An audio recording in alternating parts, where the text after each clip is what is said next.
Hello everybody, welcome back to Fire Emblem Awakening, Lunatic Plus series, where I'm going to play through all of the chapters. This is chapter 5. In fact, let me go back to the map really quick. I just remembered I have to do something. I want to show everybody. So during the last stream, I did a showcase. Ooh, I can buy my wind tomes now if I really want to. I actually kind of found that I don't actually need the wind tome as much as I thought I did, though. I've been using the thunder tome on my testing runs, and it works just fine. So the thing I wanted to say about the wind tome is that when you forge it, it does effective damage, so it triples the amount of might, which seems like it would be really good. And in my previous runs, I pretty much always used it. But if I think about it now, like if you triple this from 1 might, it just triples to 3 might. From 2 goes to 6, and then from 3 goes to 9. So you can get this up to like 9 damage. But a Thunder Tome is going to crit a lot of the time anyway, or at least some of the time. And a lot of the times I'm finding that the Fire Tome itself actually just has enough damage. So if 2 damage is enough, why do I need a tome that does 9 damage? It's very expensive to make a forged Wind Tome, so it might not be as worth it as I thought it was, because I haven't really used it in this attempt, in these attempts at all. Anyway, what I wanted to say was in the last stream I showcased how to do like grinding, how to use the Golden Calf, how to use exponential growth, and then I showed the general strategy that we're going to use for Chapter 5. I was refining my strategy. I just wanted to go here to the Outrealm Gate today. When you're in the Outrealm Gate, if you check your maps, you can see records on the right-hand side. And as you can see, all my records right now are currently blank. That's how you know I'm on my file where I have not done any grinding. So this file that we're using right now has never been in Golden Gaff, has never been in exponential growth. And essentially, what I'm saying is we're going to do Chapter 5 without any grinding. So I'm going to show you strategy. It's actually pretty similar to the strategy I used during the previous stream when I was doing my testing. And then I did some more testing off stream to make sure that it works without grinding. I have to rearrange all my units now. Actually, let me do this first. Yeah. Okay, I have to rearrange all my units now, but it should be fine. Gotta put Lon'Qu in front. No, not Lon'Qu. Put Sully in front. Put Sumia up here. Frederick should be able to reach from here. Let me make sure. 1, 2, 3, 4, 5, 6, 7. Yes, he can. Okay. So it's going to be very similar to the strategy that we used last week. We're going to try to clear out these enemies as fast as possible and then control this area of the map and take out the wyverns one at a time while they're flying down to us. At the same time, Frederick is going to be up here on this fort. He's not going to be fighting the enemies here. He's just going to be holding their aggression, which is a tactic that I want to show off. Especially if you didn't watch the last stream, you have to see this tactic because it's extremely powerful, and I very rarely see anybody use it. You're getting static. Okay, I can't particularly hear how bad the static is because I don't actually get... Well, hold on a second. I might be able to hear it. Okay. Actually don't hear anything, which is weird, because you obviously can hear me.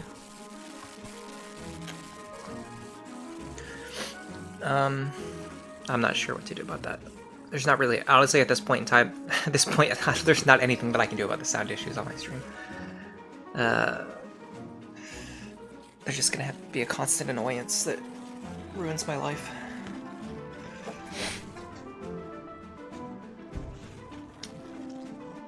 Yeah, that's what I was thinking. I'm moving the cables right now, which you can probably hear me doing that as well. Alright, this is the best that I can do. If this doesn't fix it, then we're just gonna have to live with it, honestly. Let me know. Sorry, hold on. I'm not quite done. Yeah, okay. Let me know if you hear anything. Still, if you do, I don't know what else I can do about that. Frederick's gonna be on this fort, so even if you weren't here for the last stream, what I was trying to say is that I want to show off this tactic where you can have Frederick hold the aggression of a lot of enemies without fighting them, so that he can never damage or kill himself with counter. And it sounds better now. Okay, yeah, I think my cable was just folded up underneath me because I kind of woke up like 5 minutes, or maybe 15 minutes before stream today. Oak, by the way, thank you for being here. And Aether, thank you for being here as well. Okay. If Frederick is within range of an enemy, that enemy will stick to Frederick even if they cannot attack him. So if all 4 of these squares are occupied around the fort, you would think that the other enemies would just ignore Frederick and go after the rest of my units, but they actually won't. The only thing they will do is they'll just crowd around Frederick and wait for a chance to fight him, which means my other units will be completely safe over here, and then I can draw the enemies away from the fort one at a time and fight them based on what skills they have, so that Frederick doesn't have to sweep a bunch of enemies on enemy phase and then kill himself with counter. So in order to do that, what we need to do is we need to get Lon'Qu to run over here and crit this enemy one time. There are a couple of changes from the tactics and the strategies that I used during the last stream, and it has to do with the fact that we weren't allowed to grind. So in order for Lon'Qu to have enough damage, I gave him a Strength Tonic. If you don't want to give him a Strength Tonic, you can forge the Killing Edge instead. Forging, I think, 1 point of Might onto the Killing Edge should be enough, and it will be very, very useful in the long term because you're going to be using the Killing Edge in every single chapter. So it honestly might be worth doing that. The only reason I didn't do that is because I bought a bunch of Strength Tonics already, so I might as well just use them. I'm thinking of giving a Defense Tonic to Frederick. I haven't settled on that yet, but if we have a couple of attempts where, like, we get Frederick onto the fort and he dies, I'll give him the tonic. The thing is, during my test, during the grinding showcase, I never grinded Frederick, so he was at the same level and he was able to survive. So I don't think he needs the Defense Tonic. It would just make it more consistent. I didn't give anything to Virion. I might give a Strength Tonic to Sumia if she absolutely needs it. And then I'm pretty sure I gave one to, yeah, I gave one to Chrom. I gave him a Strength Tonic, and I gave him the Roy's Blade so that he could do a little bit more damage. And that's basically it. We're just going to get right into it. So here's how the strategy works. You have Lon'Qu join Sully. They run over here. Now the only thing about this is that because we haven't trained Sully, we can't really rely on her dual strikes to bail us out here. We basically just have 2 chances to crit. And in this case, because the enemy has counter, we have to crit on the first attack. We didn't crit. Yeah, so here we would restart, and we're basically just going to do this until we get a good attempt. I will say, because I've already refined the strategy, I know during the last stream there was like a lot of attempts. That's because I was testing out the mechanics, testing out enemy reinforcements, which, by the way, if you look in the bottom left corner, you can see I wrote down when the reinforcements are coming. I wrote down what my goals are for this map. Okay, we've got another attempt here. So I have my goals written down. I did all the testing. I found out exactly when the reinforcements come, exactly what's coming. There is a Myrmidon who's going to come from here who could potentially be a problem later. I'm going to do one quick thing to check and see what my chances of fighting the Myrmidon are going to be, because I think I have to take a chance against him. He comes out as an ambush spawn, so I can't really check his skills ahead of time. But what I could do is possibly make a situation where Robin can survive no matter what skills he has. Okay, we didn't get the crit. We're probably going to have to restart. Yeah, restart. It's okay. So that one Myrmidon is the only thing that could potentially be a problem. Everything else, if we get past this phase, if we get past turn 1, we should be pretty safe, I will say. This chapter is a little bit dicey on turn 2, but it's not that bad. It's mostly just turn 1 that's going to be dangerous. Alright, now that we're getting into serious attempts, I'm going to go post my stream links. So give me a second to do that. Took me 8 minutes just to talk about something that I could have said probably in 30 seconds. Do this. There you go. We're gonna go here. Alright, this should be good. I might post a link to Reddit later as well, once we get a good attempt underway. Alright, we're starting off with the same strategy. We're gonna run over here. Switch. We're just basically fishing for a crit. This is one of the things that Lon'Qu can do, in addition to just generally being very strong when he joins. He has, with the Killing Edge, a pretty good chance to land crits. Didn't work. We're just going to reset. And then you can plan around strategies where you just like get a crit on the first attack. And then ideally it only takes like 3 or 4 attempts before you get the crit. I think this is worth doing. Obviously, if you're doing something like an Iron Man type context, that's not going to be possible. But if you're just trying to beat the game, like the way I'm doing, you can't win if this guy has Aegis, so you just restart. If you're just trying to beat the game, like the way that I'm doing, then you can do strategies like this where you just reset until you land 1 crit, and then you just do the rest of it. Everything else is fine. You don't have to keep resetting like over and over until you get the perfect turn 1. You just have to kill this one guy with a crit. But yeah, if that guy has Aegis, you just can't do it, so you just reset. If you wanted to do this like in an Iron Man context without resetting, it should also be possible. I have devised a type of strategy for that. I haven't really tested it to the point where I can showcase it on stream. But if you wanted to do this without resetting at all, you would have to rely on Frederick a lot more heavily. and you would probably have to low man in this map, which I really don't like low manning on Lunatic Plus, because later on you really need a lot of good units to support your best units. Even if you're using Frederick as your main, you still need like other units who are capable of supporting Frederick.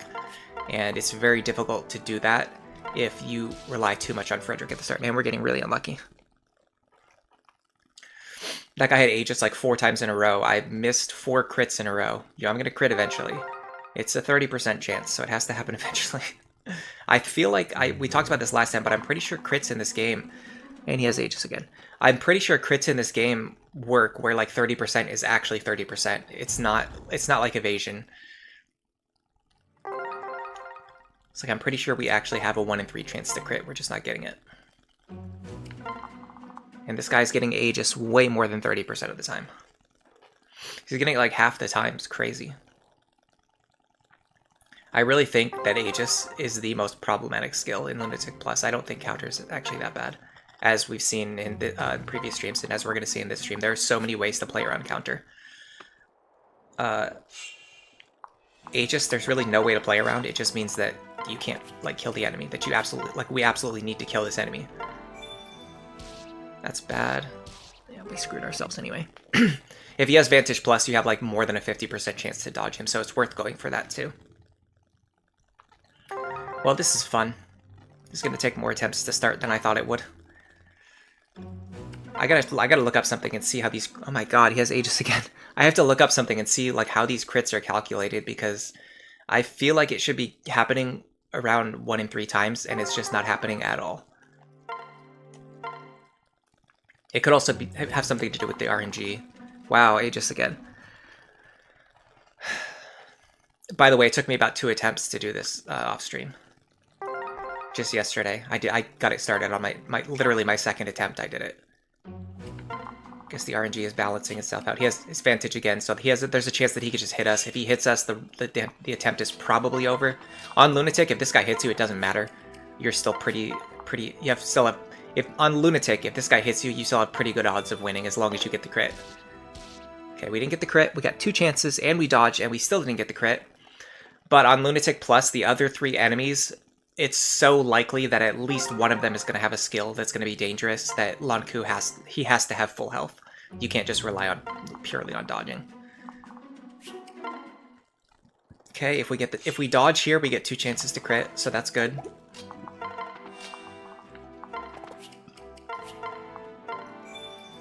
We didn't dodge, of course, and now we get our crit. That makes sense. Well, let's look at the enemies and see what the situation is. This might be worth playing out, because if Lon'Qu survives to turn 2, he's pretty safe. This guy, we can dodge.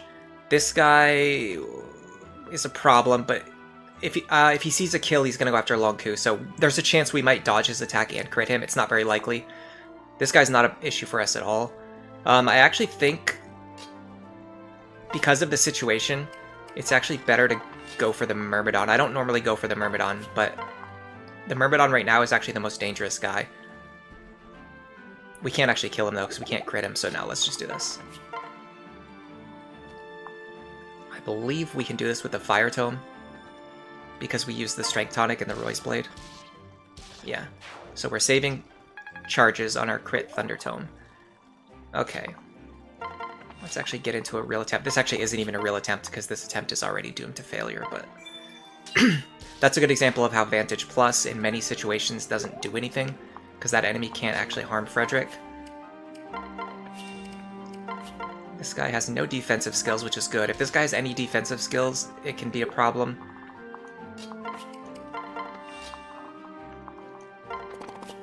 We should be relatively fine here. The problem actually is that with Vantage Plus, it might be impossible for Sumia to fight him. Which means, yeah... Well, we have like around a less than 20% chance to dodge.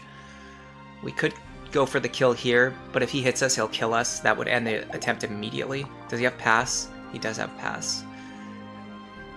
Yeah, this attempt's over already. Well, it's not technically over. I will go for this, but unless we dodge this attack and kill this guy, then this attempt's over.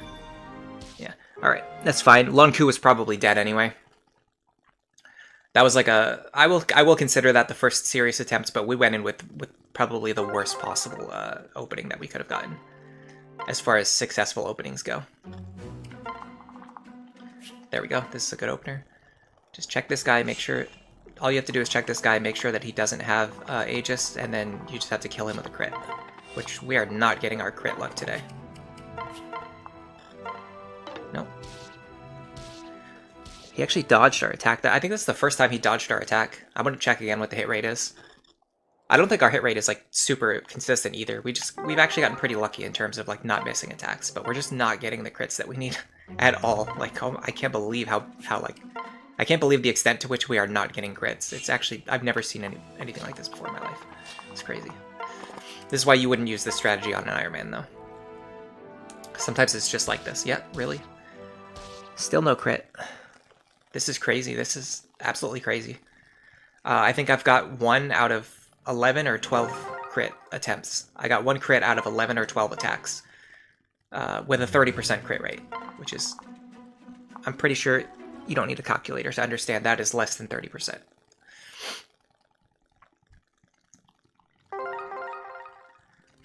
Which means this is going to be a slow start, but once we get into it, the chapter is pretty much solved. Okay, we're good here. It's no threat to us at all as long as we get this crit. I don't know why we're not getting it. Wow. This is mind-blowing to me. This is genuinely unbelievable. I've been sitting here for 15 minutes trying to land a 30% thing to happen. It should happen about 1 in 3 times. We're good here. And I feel like the one time I get it, I'm gonna get bad RNG on the right-hand side too. You do have to get a little bit lucky on the right-hand side. Okay. That's a nice crit. That's useful. Get it after, it doesn't matter. 2 crits and about 15 attacks, both of them happening at the exact time when it doesn't help. No Aegis. He does have Vantage. The good thing about Vantage is that if you dodge his attack, after that you essentially have 2 chances to crit. So I do like to go for them when he has Vantage. Because these are the attempts where you have 2 chances to crit. Nope. Okay, hold on. I need to give... I don't know if giving... I don't think giving a Strength Tonic to Sully would actually have mattered there, because that's only going to matter if she lands 2 dual strikes, which will almost never happen. I don't think that's worth a Strength Tonic. That's 500, 300 gold or 500 gold. It's not worth that much money on the off chance that she'll maybe land 2 dual strikes in a row. That's way too specific. I'm fine with resetting until we get a crit. There we go. Okay. Attempt is underway. Now it's time to look at the other enemies, see what skills they have, and see if we actually have a path forward to victory. We got some good skills. That's a good start. Okay, this guy we want to get rid of if we can. This guy's fine. This guy is a problem. This guy and this guy are both threatening. I'm going to go for this guy because there's something I've been noticing when I was doing testing off stream, and I want to see how consistent it is. We could get him with the Fire Tone. Okay. If this doesn't work, then it's fine, because it means this attempt, we wouldn't have been able to win this attempt anyway, because either this guy or this guy would have killed Lon'Qu. But if this does work, then it's good to know, because it will make future attempts more consistent. Okay, next we're going to fly up here. Hopefully this guy doesn't have Aegis. No, he doesn't. I noticed this guy, like, almost never... I don't want to say it. I've said this before. I've said it. I noted the exact words. I noticed this guy never gets Aegis. And then the guy that I'm talking about would get Aegis like 5 times in a row. So I'm not even going to say it. We really want to get a dual strike here if we can. Okay, nice. We usually don't, but if you don't, it's okay. But it's really nice if you can get it. The fact that we got this dual strike means we're in a really good position. We just need Lon'Qu to survive now. We're going to have Sumia move over here. This gives her a little bit more of a clear angle to fly wherever she needs to next turn. And I'm actually going to put Lisa over here because I want to start moving my troops to the left as soon as possible. Okay, that's bad. Lon'Qu's probably dead here. He's got a small chance to survive. Yeah. That would have been a really good attempt, but we got a little bit unlucky. That could have been a winning attempt right there. Turn 1 is brutal. This is why I say this is the hardest chapter in Lunatic Plus. That's worth going for. Okay, come on. We got really bad crit luck until now. Please, just make it up for me. Just give me a nice crit right here. That's all I asked for. Nope. Dodge? Nope. Oh, we can't dodge that guy.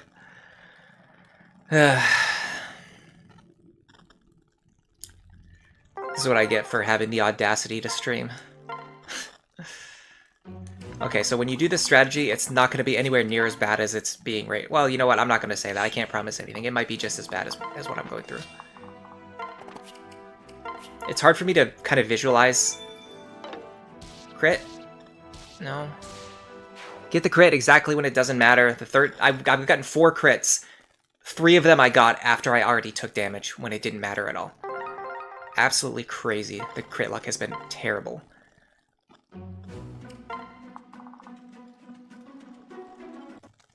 We're probably only getting like 20% crits too, not even near 30%. This is making me wonder if crits actually are on the dual RN system. Oh my god, Aegis, really? I want to look it up, but this is already taking more than 20 minutes just to kill this one guy, so I'd rather not delay the stream even further. Alright, please. Aegis. Thank you for having Aegis. Half of the time. I'm pretty sure he should only have Aegis like maybe 1 in 4 times. Okay, this is good. We got at least 1 crit attempt. One chance to land a crit here. We're very commonly getting like average to bad RNG on the enemy. Nope. That's over. I'm just gonna reset. We're very consistently getting average to bad RNG. We've gotten good RNG on enemy skills like 1 time out of the last 20 attempts, which is absolutely nuts. And then on top of that, we're not even landing any crits. Okay, this is good RNG. We have potentially 2 chances to crit here instead of just 1. Oh, watch out, Sully. Don't kill yourself. Dodge. Oh, guard is good too, but no crit. When it matters, you're just not going to crit when it matters. That's just the way life goes, especially if you're streaming. It's easy to get tilted, but these attempts only take about 30 seconds, so it's better to just stay focused. Okay, we can potentially get 2 chances to crit here. Let's go for it. Dodge. Nope. Well, why would a guy with a 30% crit rate land 1 crit in 15 attacks? That you wouldn't really expect that to happen, now would you? I wonder if forging like 1 extra crit onto this thing would have mattered. I know it wouldn't, but I'm just getting tilted now. I just said you don't want to get tilted, but I'm actually getting tilted now. I literally just got 4 attacks in a row, did not crit. On top of the fact that we're just not critting at all today. Okay, another potentially 2 chances to crit here, unless he hits me. He hits me, of course. Now I'm going to crit. No. So I'm still not even going to crit out of 6 attacks in a row. On top of the fact that we've just attacked like 15 times in a row. We're up to probably 30 attacks by now. We've crit 2 times when it mattered, and 2 times when it didn't matter. Even if you count those, that's still like way below our crit rate. This is significant. I've had bad runs before when playing on original hardware, but this is significantly worse than I've ever seen the RNG on this chapter before. And it's starting to make me wonder if there's like something different about Citra compared to like original hardware, because I've only played the game on original hardware before right now. We're just getting like I'm like way too consistently getting like the same outcomes. It's very strange. It's making me wonder if there's something going on here. Okay, this is a potential attempt, although we've only got 1 chance to crit here because he has counter. So we have to crit this first attack. Nope, why would you?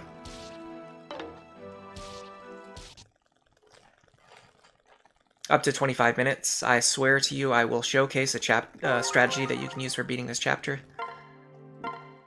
Just need to actually have Lon'Qu with a killing edge land 1 crit, which is apparently very unlikely to happen. There you go. Okay. These attempts should not be taking anywhere near as long as they're taking. We got another good level up. No defense this time, though. Okay, this guy's dangerous. This guy's fine. This guy's dangerous as well. But he will go for... there's a good chance that he'll go for a Robin, though, I think. So this is worth playing out. So we have to get rid of this guy this time because he's the more dangerous one. We can't let this guy with counter fight Lon'Qu, or Lon'Qu will kill himself. Okay, this guy's guaranteed dead. We're in a good position now. So what should happen is this guy is going to go for Lon'Qu. Lon'Qu is going to dodge his attack. Then this guy will go for Robin, and then I think Robin will not kill himself. Which, it's actually good to know because we actually need to know if Robin kills himself fighting this guy. Or, sorry, if Robin can fight this guy without killing himself, it means he can also fight the guy who comes out of this fort later without killing himself. So this is actually going to be a good test. Problem is going to be we have no idea if the right side is even worth playing out. It seems viable so far.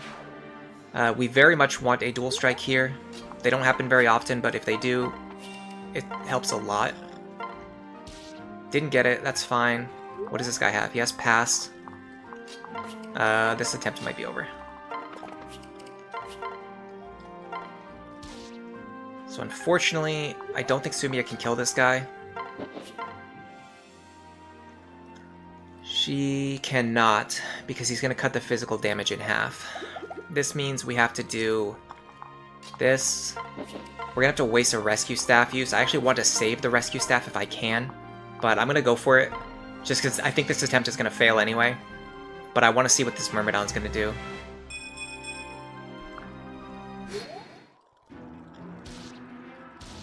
That's fine. This guy's going to kill Virion, unfortunately, yeah. Okay, this attempt's over. Let's see what this Myrmidon does. Can Robin fight this Myrmidon? Oh, he's going to go for Lon'Qu. That doesn't help me. That doesn't tell me anything. Okay, I'm just going to... Well, I can't test now. Well, I can at least do this. So if I was going to fight this guy, he would deal 10 damage to me, I would deal 8 damage to myself. So yeah, we can actually fight this guy. So that's good to know for later. We will be able to fight the other Myrmidon who comes out of the fort, no matter what skills he has. Even if he has counter, as long as we're at full HP, we'll be fine. So, attempt failed because of that stupid Brigand, but we learned some valuable information. This guy's got Aegis again. This guy's just trolling me today. This guy's absolutely trolling me. For the people who just joined, I'm going to explain the strategy again really quickly, especially because it's going to give me a break from doing an unbelievable amount of resets, way more than it should be taking. We're trying to control this area over here and keep all of our units safe, while Frederick distracts the other enemies up here. That's the gist of the strategy. Once I get it underway, you'll see it. In order to do that, Lon'Qu has to land a crit against this guy. It should happen about 1 in every 3 times. For us, it's happening about 1 in every 10 times, so not as lucky as we should be. If we dodge this attack, we have 2 chances to crit. Of course, we didn't dodge. Of course, we crit when it doesn't matter. That's what's been happening. We've landed 5 crits, 3 of them when they didn't matter at all. 2 of them when they mattered. We have to have Lon'Qu kill this guy without taking any damage. It's actually pretty likely to happen. You have to reset if he has Aegis, that's the only thing. Aegis, for me, is the most problematic skill on Lunatic Plus, because there's no way to play around it, other than using a different unit. But like if I have a strategy like this where I need to use Lon'Qu, there's nothing I can do about Aegis. It's the only skill that I have to reset for. Everything else I can just play around. I can adjust my strategy. There you go. Finally paying off. Finally the luck we should be getting. Strength. Yes, yes. Oh, this is a god level up. Okay, let's keep this attempt, please. We gotta get rid of this guy. This guy's not bad. He's gonna hit us anyway. This guy is really bad. Okay, this attempt's probably bricked, but play it out anyway. If we get rid of this guy, there's a chance that Lon'Qu can fight the other guy safely. Not super likely, but I mean, what are we gonna do? We just reset for 30 minutes. We might as well make the attempts that we at least have a chance to attempt. This right here, I love showing this off. This is why Vantage often doesn't matter. Enemies in Lunatic have the same stats as Lunatic Plus, which means if an enemy has Vantage Plus and you have Frederick attack them, they just deal no damage to him anyway, so like, who cares? They're not doing anything. They're not scary in any way, shape, or form. They can't do anything to you. They can't deal any damage to you. This Vantage is just not scary at all. We're going to have Sumia get involved here. She can actually get involved this time, so this is a good example of what's going to happen on the right-hand side if you don't get completely screwed by RNG. Sumia can fly up here, take this guy out with the Killer Lance, and now we have no aggression on the right-hand side. We're pretty safe. So this is what a good right-hand side attempt looks like.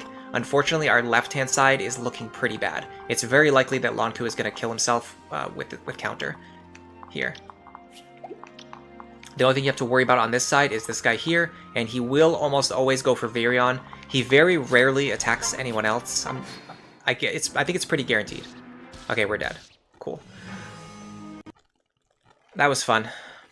Interesting that they went for Robin instead of Lon'Qu, though. I don't know why they did that. It must have something to do with evasion. The enemies definitely factor evasion into their target selection, but it's a little too complicated. I don't know how to, like, eyeball that. Like, I know how to eyeball, like, damage. I don't know how to eyeball, like, how are they gonna, you know, decide if they have a 50% chance of missing Lon'Qu. Is that the point where they're gonna attack somebody else instead? I have no idea. Okay, this is good. We have a chance to crit here. Gotten unbelievably unlucky with our crit luck early on. Okay, we're making it up now. We're getting actually good crit luck now. I really want to get another god tier level up. Hopefully we can actually keep it this time. That's, I mean, good enough. This guy's fine. We can dodge his attack. This guy's fine. This guy we need to kill because he has counter. Okay, we're in a really good position right now. Left-hand side is looking viable. Chrom? Yes. Okay, Chrom has not failed me yet today. So Lon'Qu is really letting me down today. Chrom is actually doing really good today. He's actually getting all of his dual strikes. Okay, this is looking like it might be a good attempt. The only problem is I don't think we can get rid of this guy because he has Pavise. That dual strike helps a lot. That actually might give us the kill. We might not have been able to kill him without that. Watch out, switch. So this is going to do 7 damage. I don't think we actually have 12 damage, even with Sumia. We have 11 damage. We're 1 short. I wonder if we should give her a Strength Tonic to play around when this guy has Pavise. It's a really big waste, though, giving her the Strength Tonic here. Alright, I'm going to have to... he doesn't have Pass this time, but the problem is we still have to get Rickon out of there. So we're going to do this. And this. Should be able to reach him on this tile, yes. Okay, we have to waste a Rescue Staff charge.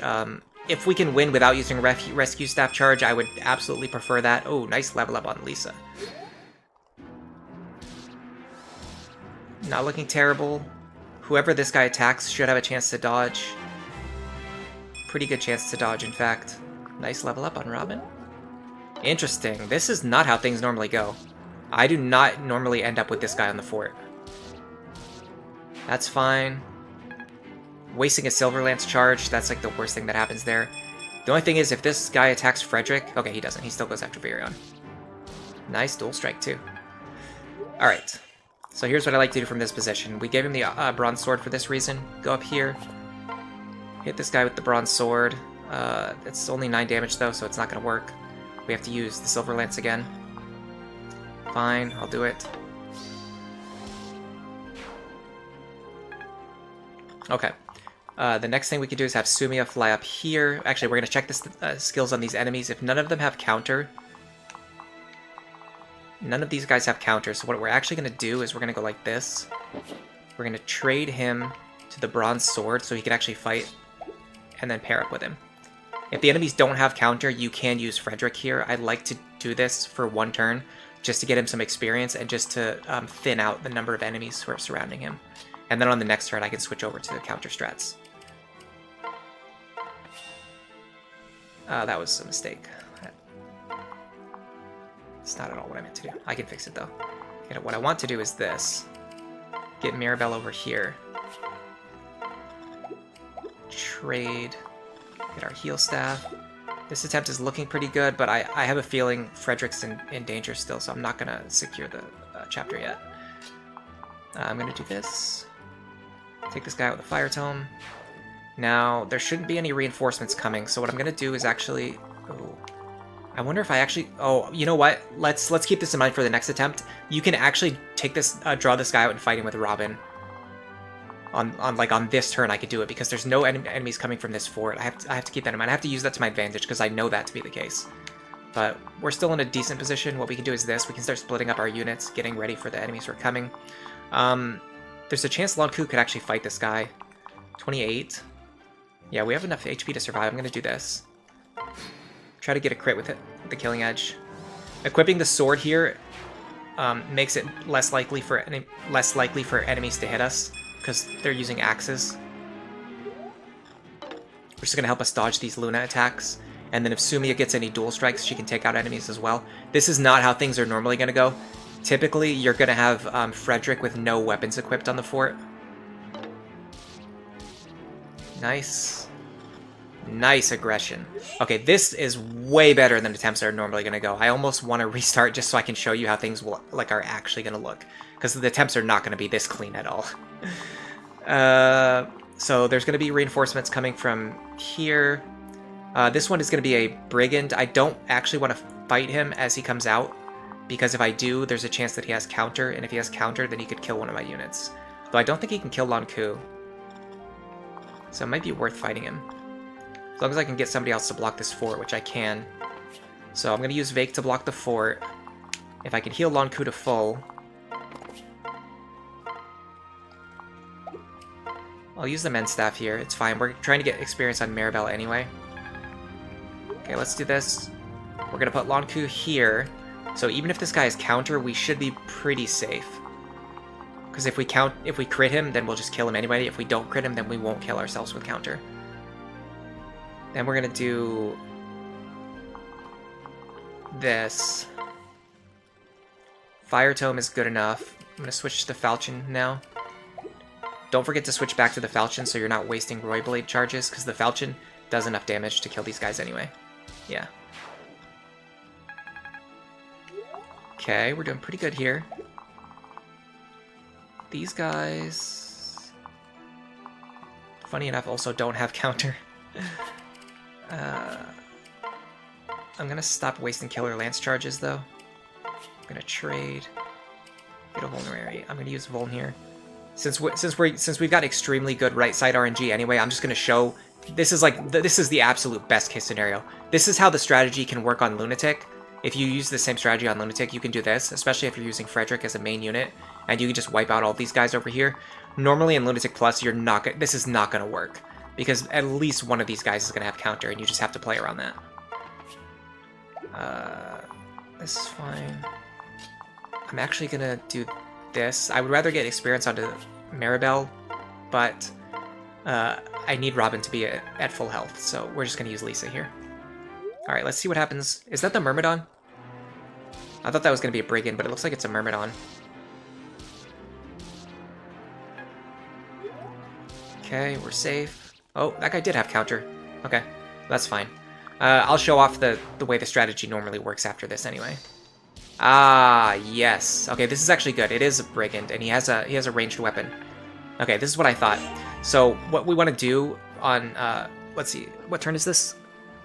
Yeah, setting up for turn 4, what we want to do is make sure that Robin is within range to counter this guy's ranged attack. This guy's hand axe, or short axe.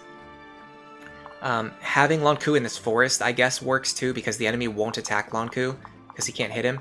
So it'll be fine to have Robin at the edge of his range. So the left side opener was really good. Unfortunately, the right side opener was very strange. It's not how things normally go on Lunatic Plus, so I would rather show off like a different strategy anyway. I want to show you how things are actually going to go on Lunatic Plus, when enemies are going to have counter and you have to play around it. Although what's funny is that when the enemy did have counter, I didn't play around it.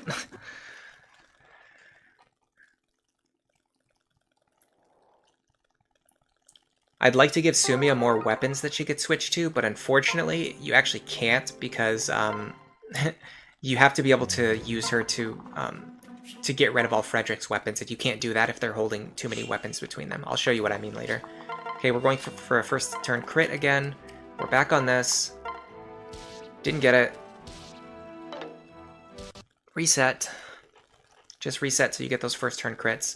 It would be convenient if I put a button on my controller for quick resets, if I mapped a button to the controller for that, but I think that would be a really bad idea because then I could press it accidentally. So unfortunately, the only way to do quick resets is by using the button on my laptop, which is a little bit further away from me, so I have to like lean over and push the button every time I want to reset. Nope. There was a chance, even after you miss the first crit, there's always a chance to get the second one there. As soon as I get one more good attempt underway, I'm gonna make my Reddit post as well. Okay, we got one chance here. We can always get it. There's always a 30% chance. You just have to actually get it. Didn't get it. Yeah, there's something about the way crits are calculated in this game that it can't be a true 30%. It cannot be. Like, mathematically speaking, we're getting way less than 30% crits here. We're getting like maybe 20%. We're getting crits like 20% of the time at best. But either way, I mean, this is fine. This strategy that we're using, we use Lon'Qu to get a crit on this guy, and then after that, the rest of the map is like pretty much set. I think strategies like this are completely valid. Hey, Myroseos. It's Sunday, you killed a bunch of monsters last night, and you got streaming. You're ordering Papa John's. Oh, you're making me want pizza too. It's crazy how I can go so long without eating pizza because it makes me sick, so I don't like to eat it anymore. And despite not having eaten pizza in so long, like, I still crave it. It's so weird. Like, I'll give an example. Like, I stopped drinking soda a really long time ago because it's very bad for you. And I never crave soda. Like, I never think, like, oh, I wish I could drink soda again. Like, to me now, like, the taste of soda is actually gross. Like, I don't even like it anymore. We're not getting these crits. There you go. Get it when it doesn't matter. Thank you. We get it 1 in 8 times when it doesn't matter. Like, there's no way. This is less than a 16%. We're getting them less than 16% of the time. It cannot be a 30% crit rate. It's got to be calculating it off the dual RN system. Oh, he's got Aegis. Anyway, I haven't drank soda in so long, and I don't crave soda anymore, like, ever. But at any time someone mentions pizza or chocolate, which I can't eat it right now because of my stomach, I always start craving them right away. I'm like, oh man, I wish I could eat pizza again. I wish I could eat chocolate again. I just can't. You get a soda every single time you stop to get gas. It's really concerning. Yeah, a lot of people do, unfortunately. It's very bad for you. But I mean, I'm here to play video games. I'm not here to teach you. I'm here to tell you how to eat. I can't believe how much we're not getting crits here. It's either A, there's something wrong with Citra because I have never seen this when playing on original hardware, or B, the way crits are calculated is just not what the game is telling me. This is not a 30% chance to crit. This is like a 10% chance to crit. Hey, Odd Panda, you never understood why people you never understood why people like soda because of the carbon. Yeah, I don't know. It's kind of weird. It makes you feel really full. I actually don't want to say anything because it's been so long since I've drank soda. I can't even really describe what it's like. Oh, that's not actually true though, because I got sick a while ago, and somebody recommended that I drink soda to try and clear out this blockage in my throat. And I don't know if it really worked or not, but I ended up drinking it anyway.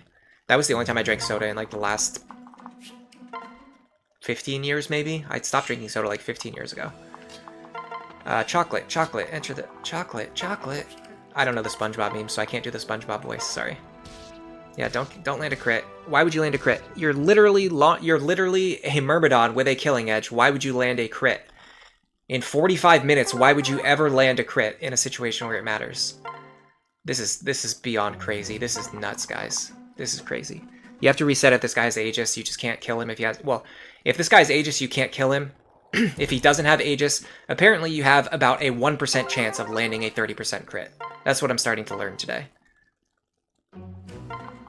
I really have to stress that in my... Oh, we can't win here. This guy has Vantage and Hawkeye. If he has Vantage and Hawkeye, you can't do it as well. I guess I haven't met... This is the first time he got those exact 2 skills, but... Because he will go first, and he will guaranteed hit you, and you can't get hit here. Oh my god, he has Aegis again. This is a really fun stream, isn't it? Just me resetting for 45 minutes. I really have to stress that When I streamed the exact same thing last week, it did not take anywhere near this amount of attempts. Like, we were getting good attempts, like 1 in every 4 or 5 attempts. I think at one point it took us like 8 attempts, and I mentioned that that was really weird because it was taking a while. So let's consider like 1 in 8 attempts to be the benchmark for like what is absurd. Like that 1 in 8 should be absurd. During my testing off stream, I was getting this like every other attempt. Like it took me like 2 attempts to get a good attempt started. It was like 50% of the time I was getting these crits. Now as soon as I start streaming, we're getting it like 1 in every 15 attempts. Like this is beyond crazy. Like this is an order of magnitude more ridiculous than what the worst RNG should be. All right, if we dodge this, we've got 2 chances to crit. We didn't dodge it, of course. Let's get the crit now just to make me angry. No. Honestly, the fact that we still didn't even get the crit kind of makes me even more angry. At least that would have been funny. This has nothing to do with grinding versus not grinding, by the way. This is just the game being an absolute troll.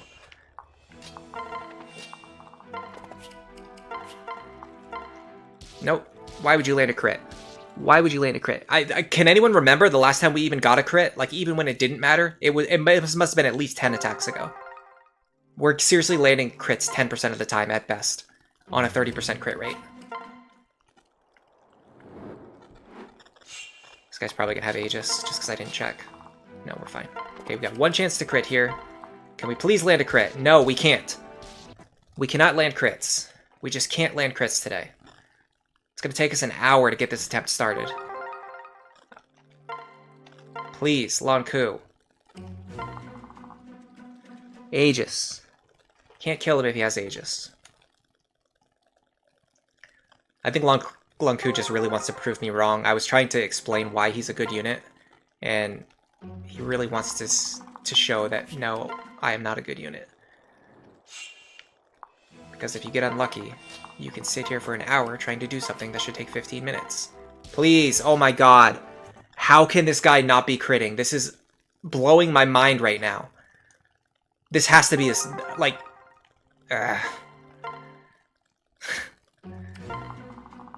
Yeah, Aegis, of course.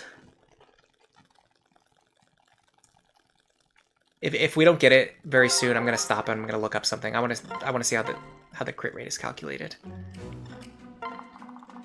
Okay, we're fine here. We've got, well, we actually got a really bad chance here, but we have to dodge his attack and we have to land a crit immediately. Worth going for, I suppose. No, of course not. I'm resetting before the second attack goes off, because if I get damaged and then I see that second attack land a crit, I'm going to lose my mind. I just can't handle that right now. There's just too much going on in my life. Alright, we got 1 chance to crit here. Please, Lon'Qu. I know you can land a crit at least 1 in every 10 times. There you go. Okay, now we finally get to check the skills on the other enemies.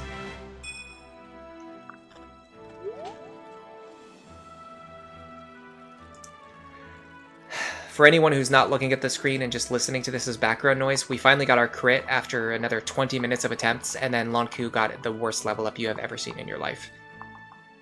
We have to kill this guy, and then the other guy's probably going to kill Lon'Qu anyway. So yeah, we did all that for nothing. This attempt's already pretty much going to fail. In fact, yeah, we're done. Cool. Alright. That was fun. Let's do another 20 minutes of resets. So normally this doesn't take 20 minutes. This usually takes like 5 minutes at most to get, like, you take about 5 minutes of resetting at most, and then you get a good attempt going. And then once you get a good attempt going, it usually has a pretty good chance to go forward from there. What's happening right now, what you're seeing, is it's taking about 20 minutes for every single good attempt to get started. And then on the good attempts that we've got, I just haven't really got the flow that I needed. I actually could have won on that last attempt. I was just being careless. So that last one, not the attempt that just failed. I'm talking about when we had Frederick up here on the fort and then he died. Like, that was completely my fault. That was player error. That had nothing to do with RNG. So like, that kind of shows that the strategy is workable. Is this the human condition known as madness? Yeah, I'm going pretty mad right now. I would say I'm butt mad. I'm pretty mad. I'm getting pretty mad about this. There you go. There's your crit. Okay. See what I mean? Like, we just got 2 back-to-back good attempts in a row. Like, getting good attempts is not that unlikely. We're just not getting them. Okay, that guy's not dangerous at all. This guy is moderately dangerous, but not bad. This guy is extremely dangerous, so we're going to take him out. This is left side is looking good. If you're going to do that, let's go from here, because it's going to give us more options for repositioning next turn. Now, we do need Chrom to land a dual strike. It's about 70% likely. Okay, we're good. These enemies are going to scatter between Lon'Qu and Robin. It doesn't particularly matter who they attack, I don't think. I think they're both pretty much guaranteed to survive, though. Now we got to take out this guy. Now we have to check the right side and hope that we get something going on the right side. What even is a Myrmidon anyway? I think it's just a word for like a foot soldier, but I don't know what language it's from. I think it might be Greek. I think it's like a Greek word for like a foot soldier. I honestly have no idea. But in Fire Emblem, they tend to be fast units who use swords. Basically, they're like skilled fighters who use swords. All right, we're looking pretty good here. This might seem dangerous, but Sumiya can actually kill this guy with the killer lance. Okay, so right now we're in a very, very good position. We are in a very good position. This guy should not pose any threat to us. Getting rid of him next turn might be an issue, but that's like the only problem I could foresee. The chance that maybe we can't get rid of him. I'm gonna start selecting my guys. I'm gonna go post my Reddit link, and then we're gonna come back to this. Actually, let me see what happens down here first. Actually, no, let's do it. Let's just have Reddit come in and see me fail the attempt immediately. How to beat Lunatic Plus, Chapter 5. Give me a second, I gotta move this monitor out of the way so I can see the other monitor. Unfortunately, I don't have my monitors. It would be smart to have them side by side, but actually what I do is I have them one stacked in front of the other like an idiot. So I have to actually like move the monitor out of the way to be able to see my other monitor. In a second, we're going to start the enemy turn RNG. I'll actually mention what I think is going to happen so I can see how good my prediction powers are. Okay, let me get back over here. Got to move it again so I can actually see chat. Yeah, they're basically like, yeah, they're like Dex fighters. That's exactly it. Okay, so this guy is going to attack Lon'Qu. Lon'Qu's going to dodge him, and then we should be fine. Lon'Qu probably kills him, but not always. And then this guy is going to attack Robin, and Robin should be fine, even with Luna in play. Up here, this guy is going to attack Virion, and we're going to get Lisa, I guess, over here is fine. Because, again, we're trying to move to the left if we can. The worst thing that can happen is if both of these guys attack Robin and they both hit, which is, of course, what's going to happen. Cool. Welcome, Reddit. Welcome to the stream. Marceo says, Reddit, welcome from the bowels of the underworld. Yeah, they're going to come in just in time to see me immediately fail an attempt. That's fun. Alright, so here's what we're trying to do. We're trying to kill this guy with Lon'Qu, and then after this guy is dead, you have a very good chance of succeeding at the rest of the map. This is what I like to call, basically you just do like a hyper-aggressive turn 1 opener, and if it doesn't work, you just reset. That basically leads to 30-second long like attempts. And if it does succeed, then from there on, you just get good attempts, which are worth pursuing. Okay, we're in a really bad position here, because all of these guys have counter. I don't think it's unwinnable, but it looks pretty bad. But I'm going to play it out anyway. So the way we would do this is go like this. This is fine. It seems like the enemies are attacking Robin more than Lon'Qu, and I'm not exactly sure why, because nothing changed. The only thing that changed is when we did our grinding run, when I showcased this map with grinding, the only thing that changed is that Lon'Qu was stronger. So why would they be ignoring Lon'Qu now that he's weaker? I do not know. But it seems like they're preferring to attack Robin, which is very strange. Almost makes me think we should get a sword into Robin's hands. Frederick can one-shot this guy very consistently, so that's an extremely consistent opener. Here, you want Vake to land dual strikes, but if he doesn't, it's fine. It's just really good if he does. We're not getting them this time. We actually got a couple near the start of the stream. If you don't get the dual strikes, it's fine. Ricken just comes over here, blast this guy down, and then Sumiya can finish him off. So right now we're in an okay position. I think someone on the left side is going to die, though. I think this attempt isn't going to work out, but an attempt like this is worth playing out. Because let's say we have like a 10 or 20% chance of surviving here. You might as well just play it out. So we're in the same position we were last time. Yeah, counter's gonna kill us. Okay, we can dodge this guy's attack. No, we can't. Why would we dodge an attack? That would be absurd. The problem is, even if we have a sword in our inventory, we have no way to switch to it. So yeah, we just have to, like, not have that happen again. Let me get a drink of water. This is a good attempt. Got one chance to crit here. Let me drink my water first.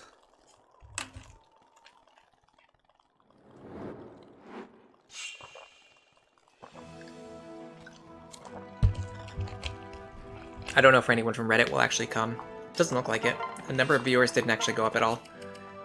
Usually I can see when somebody joins the stream. Okay, we got one chance to crit here. Lon'Qu. You fiend. Stop trolling me. Alright, hopefully this doesn't take another 20 minutes of resets to land a 30% crit. But you never know. Aegis, you can't do this if he has Aegis, you just have to reset. Even with a crit, there's no way to kill him. Sad but true. Try again. There we go. This is worth doing. Got one chance to crit here. I mentioned this earlier, but we're getting like anywhere between like average to like really bad RNG with this enemy. We're almost never even getting like slightly good RNG. Like that was good. We got the crit, but that was like a crit versus like slightly bad RNG. All right, so this guy we can fight. That's fine. This guy is not threatening. This guy is threatening. Okay, so this is what you like to see. One threatening enemy, and then two enemies that aren't really threatening. That means you can just have Robin take out the one that's more threatening. So we're going to do it this way. I'm actually going to pull these guys away from the fort if I can. The way things are going, I think it's a good idea to pull those guys away from the fort. If they're going to attack Robin anyway, we might as well just pull them away from the fort. Now, we got our right-hand side. We've been getting good right-hand side RNG. Hopefully it doesn't... yeah, we're screwed. I actually don't even know what to do if this guy has Aegis. He's just never gotten it before. I guess he would do something like this. I think this attempt is over. I think we've already failed. Just because now we have no way of like getting rid of this guy. I think even if we don't even have a crit here. Yeah. I mean, we can weaken him. That's fine. Oh, I wish I had traded him back to the bronze sword. I have to remember that if I get into a situation like this, or in fact I should just always do it, I should be trading Frederick back to the bronze sword to conserve weapon charges. Okay, I think I see how to play around this. I don't like it though because...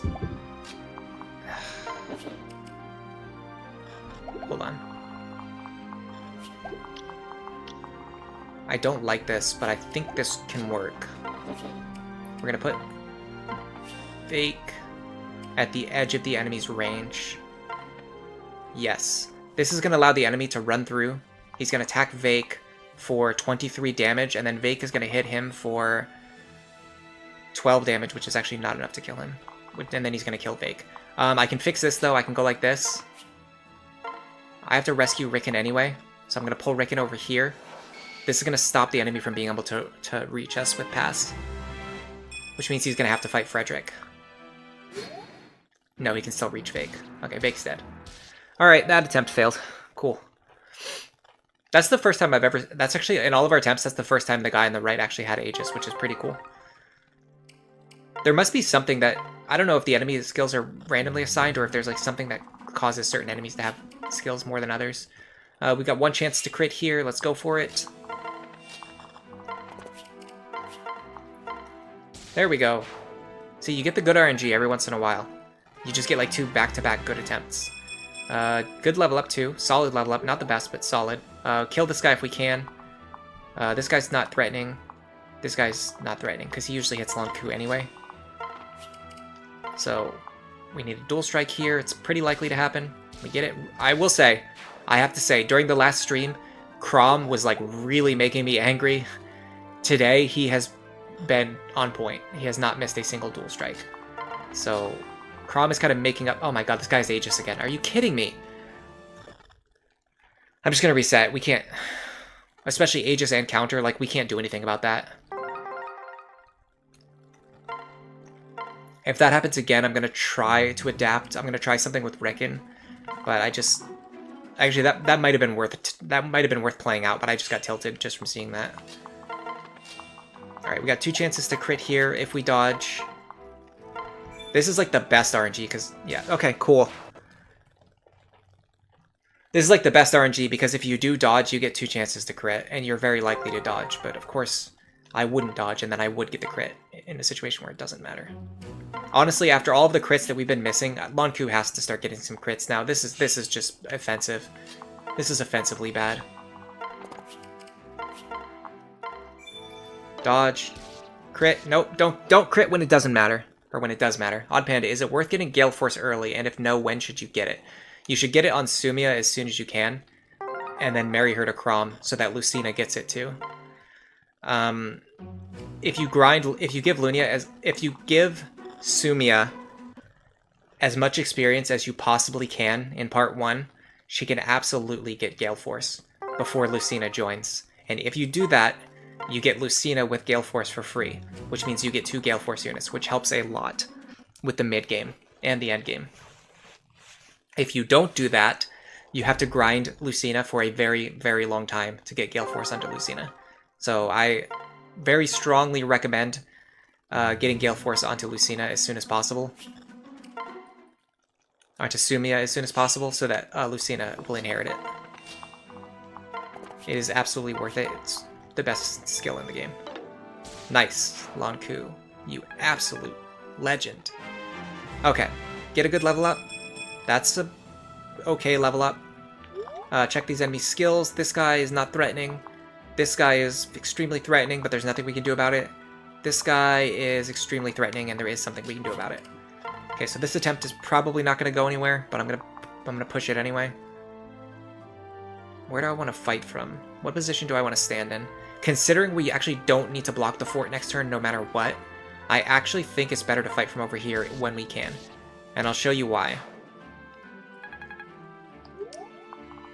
Assuming that we even get to play on the right-hand side. Okay. Vantage Plus, I'm going to say this every single time. I love showing this off. Enemies on Lunatic and Lunatic Plus have the same stats. If this guy has Vantage Plus, it doesn't matter. He deals no damage to Frederick. Does not matter.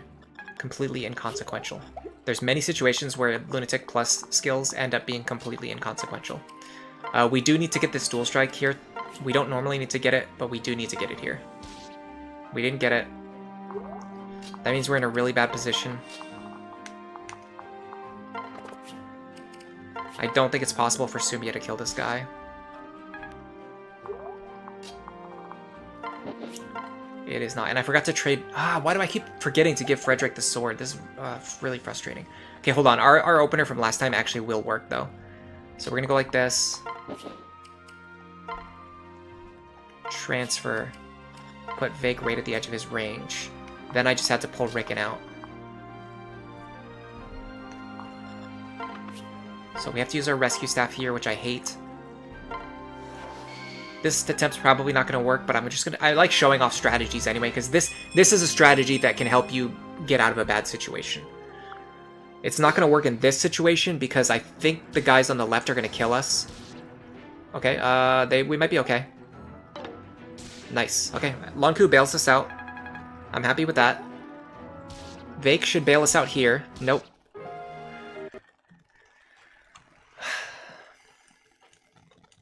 Fine. That attempt was very unlikely to succeed anyway, but we did everything that we could to make it possible. We've got 2 chances to crit here, potentially. So we're finally getting the good enemy skill RNG on the left. This is the RNG I want to see. Dodge, crit, perfect. Beautiful. Let's get a good level up. Come on, Lon'Qu. Yes. It's kind of meh. He's already got speed and skill, but whatever. This guy in the bottom left we need to kill. So let's go like this. I'm gonna run over here. We're gonna do this. And attack this guy. We need a dual strike. Thank you, dual strike man. Okay. Now we just need to settle the right-hand side and just not get the worst possible RNG. Looks good so far. Here, this guy has counter. We play around counter by just killing him with 1 attack. Here, it doesn't matter. Finally, if we don't get this dual strike, it doesn't matter. I still would love to get it, but it's fine if we don't. Oh, we missed, though. That would have been sick. That would have been really awesome, but it's fine. This opener's still completely fine. We're in a really good position. This might be the winning attempt. I'm going to say it now. In fact, let's make a poll. Your pizza's almost there. Enjoy your pizza. Is this the winning attempt? Yes or no? Vote right now. Dude, I'm actually thinking of going and getting a pizza after the stream because I don't want to cook. And I want to eat pizza. Okay. So, in order for this attempt to succeed, here's what needs to happen. Sumia needs to land an attack that has 81% chance to hit. Someone voted no. You doubters. You absolute doubters. Sumia needs to land an attack that has an 81% chance to hit. This guy right here, we preferably want to attack either Robin. Actually, I don't think it matters which one of these to attack. Whichever person that this Myrmidon attacks is going to be fine. They're going to take a small amount of damage, and then they're going to damage themselves slightly with counter. And then this guy is going to attack somebody. But either Lon'Qu or Robin needs to dodge their attack. If all of those things happen, then this attempt is fine. Okay, we're off to a good start. We got our attack with Sumia. Let's get a good level up, Sumia. Yeah. Alright, we got kind of meh level ups, so honestly, like, if this attempt fails, I'm not too mad about it. I'm gonna move Lisa over here, and it's time to see what the enemies will do. Okay, that's good. I think we're guaranteed. I'm pretty sure we're guaranteed. If Lon'Qu dodges that, then we're totally safe. Even better, actually. He just avoided damaging himself with counter. Man, Vake, why are you missing so much? Okay, this guy, I'm very frustrated at the fact that I can't kill him. We're 1 damage short of killing him. It's fine, we can draw him out with Virion. Okay, so here's what we're going to do.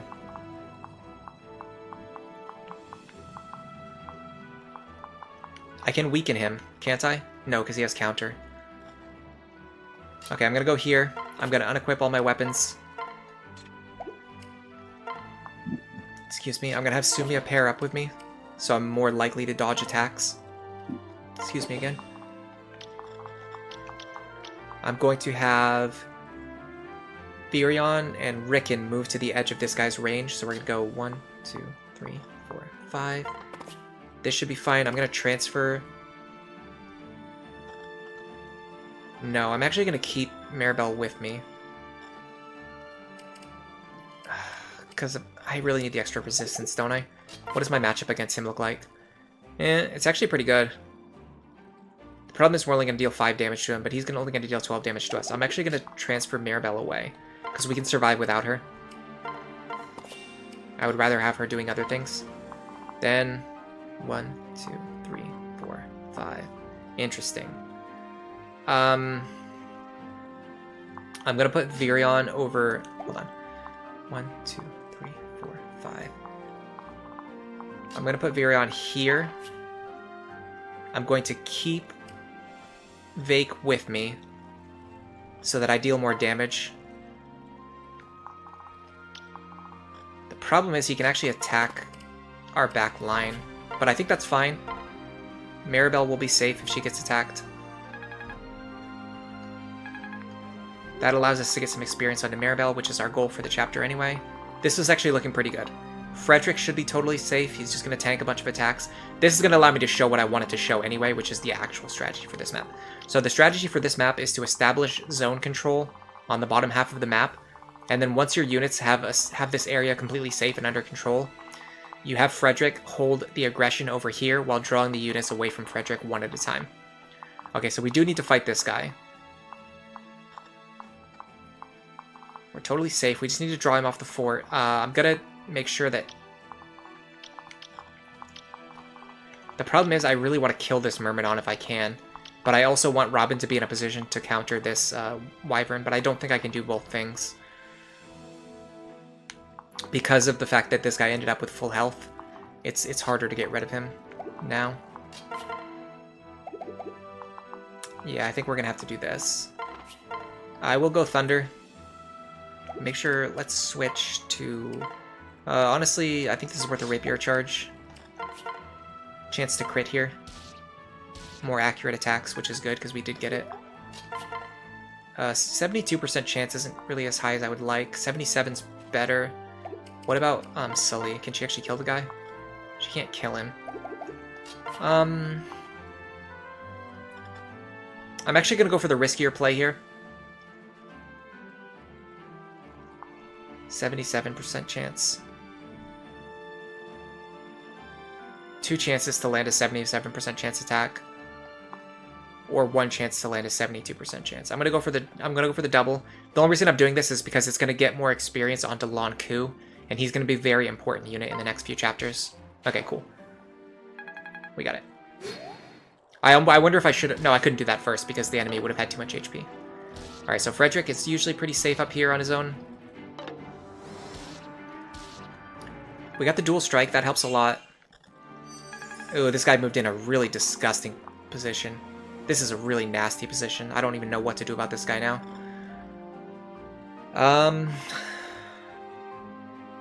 This is gonna push our units to the left, to the right hand side, which is what I don't want. I want my units moving to the left.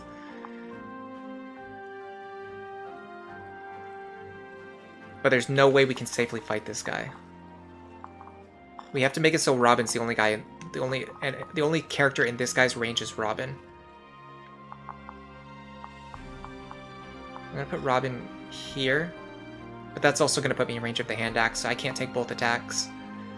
So I'm gonna put Robin here. Then I have to do this and make it so that my other units can get away from this mage. I also have to make sure that he can't get into melee range with Virion. So we're gonna go here. We're gonna use Rickon to block Virion, and then we're gonna get Maribel behind them, and we're also gonna separate these two. Okay, this should be fine.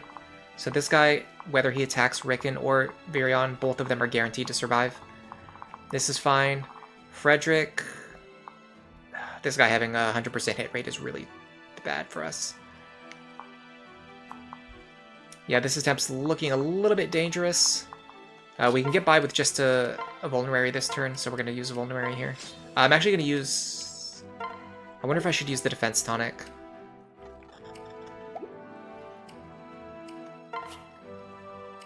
What's my HP? 19. Hold on a second.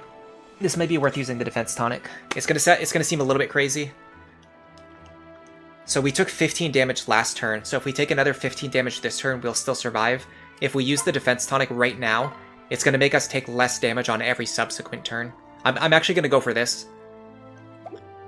Make sure I unequip my weapons. Whenever you trade, you have to make sure you unequip your weapons afterwards. I'm going to use the defense tonic here. Because the enemy is guaranteed to hit us, it's actually better to use the defense tonic, because this is going to reduce the incoming damage by 2 every single turn. It's going to pay off in the long run.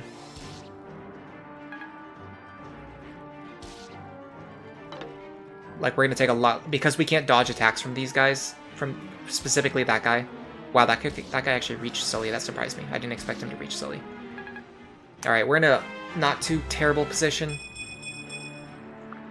This turn, the only reinforcements that are coming... Yeah, we survived that.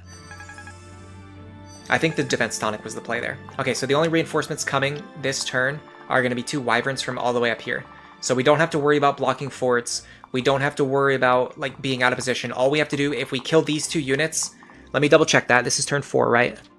Yes, this is turn 4. On turn 4, as you can see, I wrote down my notes. Turn 4 is wyverns only. As long as we kill these 2 units, we're completely safe on the left-hand side. So all we need to do is just kill these 2 units. Which is easier said than done, because the rest of my team, every other unit on my team had to move all the way to the right. Can Lon'Qu kill this guy? I'm doubting it. Killing Edge. How much defense did we get from Sully? Oops, I wanted to check, not pair up. He still kills us, even with Sully. Cool story, bro.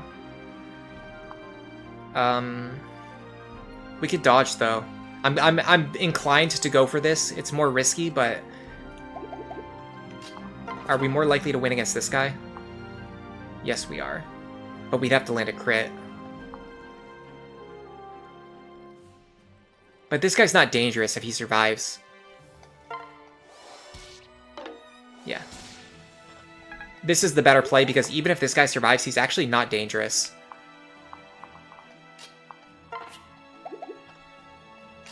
The annoying thing is that he's going to probably move on to the fort. That's the most annoying thing about him.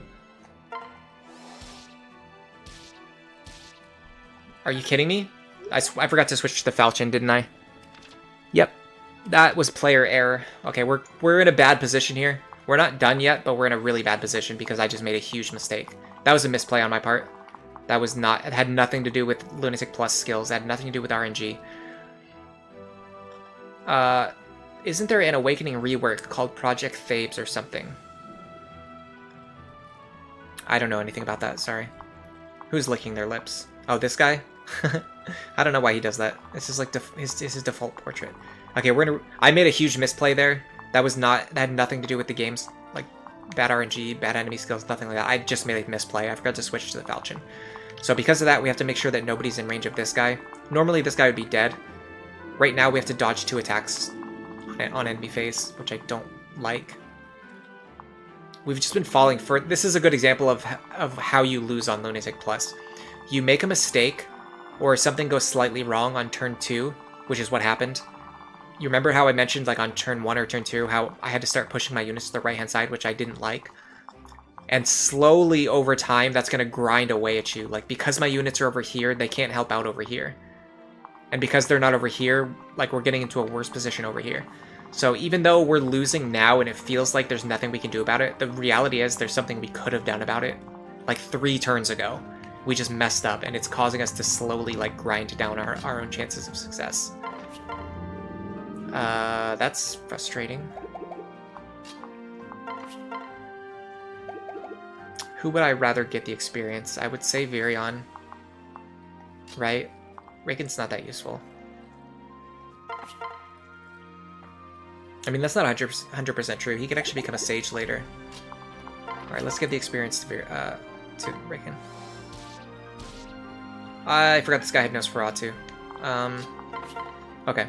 Yeah, I just super tilted myself. Like, I mean, technically, we can still be okay here. We should have sandbagged for 1 more turn, though. That was a misplay. I'm just misplaying like crazy today. I think we're okay. We just have to fight this guy for 1 more turn. The problem is the left-hand side. We're, like, completely dead on the left-hand side anyway, so it doesn't matter. We have to dodge 2 attacks.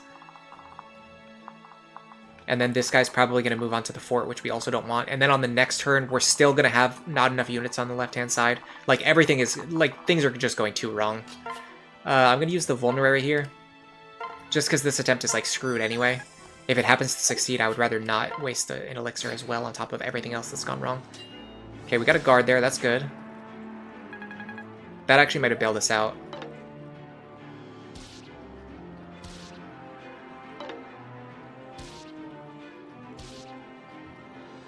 And we actually bailed out with 1 HP. The problem is we have no way of dealing, like, we just don't have the units that we normally need on the left-hand side. We have to have Maribel over here to heal Robin up to full. Maribel, not only is she all the way over here, but she's still trapped fighting a guy that this team on the right-hand side, we can't even win against this guy. Like, we can't even kill this this Dark Mage. Never mind getting out of the corner. Like, we can't even kill the guy. It's like that bad. We have to dodge an attack here. Okay, we dodged the attack at least, but we don't even have the attack power to kill this guy. Yeah, nothing. We have to reset. Okay. The doubters were right. The person that I made fun of earlier for voting no, you were right. We did not get it on that attempt. We just got backed into a corner. There was nothing we could do. I mean, there was something we could do. I could have not made multiple errors and misplays, and I could have gotten, like, if my momentum on turn 2 had been better, I could have won that. That could have been a winning attempt, but because my support units all got backed into the corner, I couldn't have them actually support my team, which is, you know, they're supposed to be supporting my team. That's what they're for. They're support units. And that just, like, we couldn't deal with the aggression on the left-hand side. Oh, you were the doubter? I'm going to remember that later. You will be punished in ways that you... you will be punished in ways that you do not understand. You're not going to understand why, but you will be punished. I'm just kidding. I'm like not even anywhere near that petty. I was actually kind of doubting it too. That's why I made the poll. All right, we got one crit chance here. Yes, Lon'Qu. Okay, he wants us to get right back into the action. We're actually going to just get like one good attempt. Right in, oh my god, and a good level up. Okay, please. In the chat, I don't know, what emoji do we need? Prayer hands or something? Just anything for this attempt to go right. Like this is the opener that you want. Instant kill this guy on a crit. Lon'Qu gets the perfect level up. These guys are absolutely fightable. Like we can absolutely fight these guys. Which of these two is more annoying? I would say this guy, actually. We are going to go for Thunder Tome here because this guy has Pavise. Nice. Really good RNG on the left. Really good RNG on the left. Please don't screw me on the right-hand side. Please don't screw me on the right-hand side. This guy has... This guy has Aegis and counter. Hold on. I'm not going to get tilted. I'm going to use... When this happened last time, I thought of a potential opener that might work. So what I would do, if this happens, I would go like this. I would go here. I would chip this guy down first. Potentially. Okay. So now we only need 19 damage.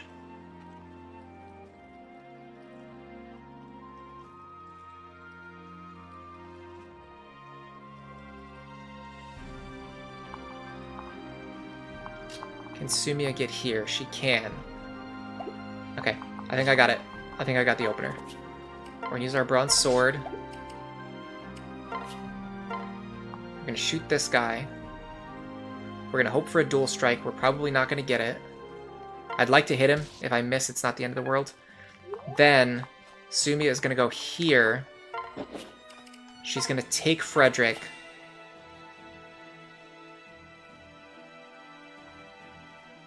She's gonna unequip her weapon. I don't want to waste Killer Lance charges. He is going to...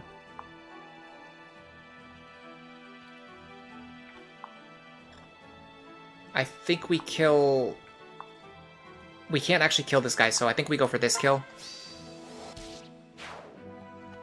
It's not doomed. Things are looking bad on the right, but it's not doomed. We can win from here. I have to pull Rickon out. I have to waste a rescue staff charge, but because we got insanely good level ups, I actually think this is worth using a rescue charge. I am gonna pair up with Virion so that he has extra damage output. Then I'm gonna use a rescue staff to pull Rickon out. Because I got an insane level up on Lon'Qu, I actually think it's worth using a rescue staff charge here. I have to do this position. No, I have to do this position. Because we have 10 magic, we can reach them. This is why you want 10 magic, so that Rickon can stand in that space if he needs to. And you can still reach him with Lisa's staff. Okay. Right-hand side, looking good. Left-hand side, looking good. Can we get a good level up? Pretty good level up. I'm happy with this. Lon'Qu. Oh my god, this is going extremely well. Frederick can't kill this guy, but we can chip him down. Okay, this is a problem. This is a problem, though. Now our path forward is blocked, and we have no way to get through. I don't know what to do in this situation. This is a very difficult spot to recover from. We can't get onto the fort, is the problem. We have to get onto this fort, but we can't. How do we do something that we're incapable of doing? That's the question, isn't it? I'm pretty sure I see how I could do it, but I would have to use another rescue staff, which is not fun. In fact, I don't even have the damage anyway. How do we do this? I think we might be screwed, which is really frustrating because we got such good RNG on the left side. We got unbelievable left side RNG. What about Robin?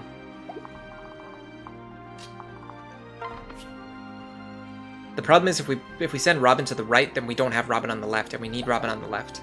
Honestly, I'm going to do this just to experiment. I don't think this is going to work. I'm going to pull Robin over here. Robin is going to go up here to support Frederick. These two fools are going to go over here to get ready to intercept the left-hand side. So we're kind of mixing up. Honestly, things have not gone as intended. It's causing us to have to mix up a lot of what we normally do. I'm going to switch to the Falchion now. I'd rather kill this guy, so we're gonna fish for dual strikes here. Nice. Okay, anything with counter over here. No counter, no counter. No counter. This is good. This means that Frederick can start with the bronze sword. So we're gonna do this. Okay. The problem is Robin is actually in a lot of danger right now. Robin is not as tanky as they need to be. Even a plus defense Robin cannot fight 4 enemies. I'm going to start moving the rest of my group to the left. That guy having pass is kind of an issue. It actually creates more space and traps Robin. Yeah, okay. We did what we could. That attempt, unfortunately, that was such a good attempt. That's the best left-hand side RNG I have ever seen. Even on... That was better than the left-hand side RNG I've ever gotten on Lunatic. Never mind Lunatic Plus. That was unbelievable left-hand side RNG. Unfortunately, we got really screwed on the right side. We tried everything that we could to make the best of it, and we still couldn't quite get there in the end. It just happens sometimes. Okay, we got our crit opener. I like that. We're getting way more crits now. We got a solid hour of not getting any crits, and then like 30 minutes of getting really good attempts. So I can't really complain too much now. This is fine. We actually want Lon'Qu to fight this guy. This is a little dangerous. This is a guy that we want to get rid of if we can. Well, yeah.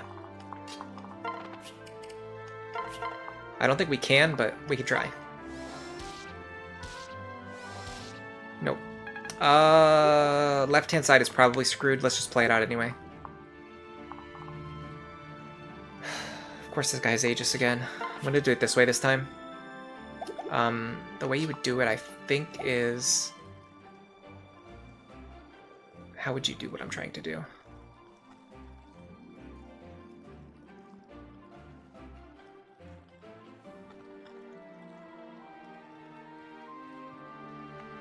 Let's start with Rickon. So we know we need him to do this.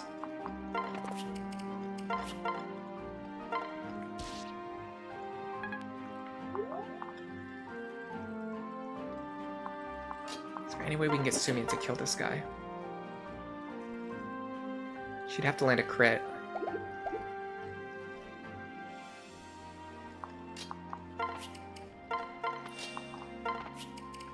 Go like this. I think Sumian can kill him now.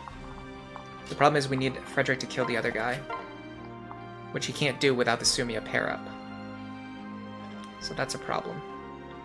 We could have him kill this guy.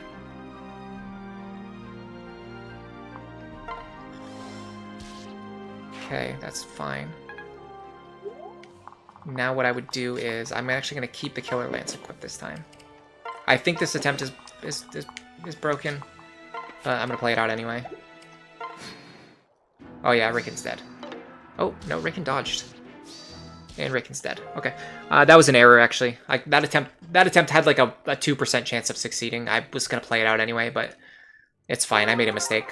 I made 3 misplays today. I'm playing really bad today. On Lunatic Plus mode, you really can't make any misplays. Good here. We got 1 chance to crit. Lon'Qu has been really shining the last 30 minutes. I want him to shine again right now, please. Nice. Dude, Lon'Qu.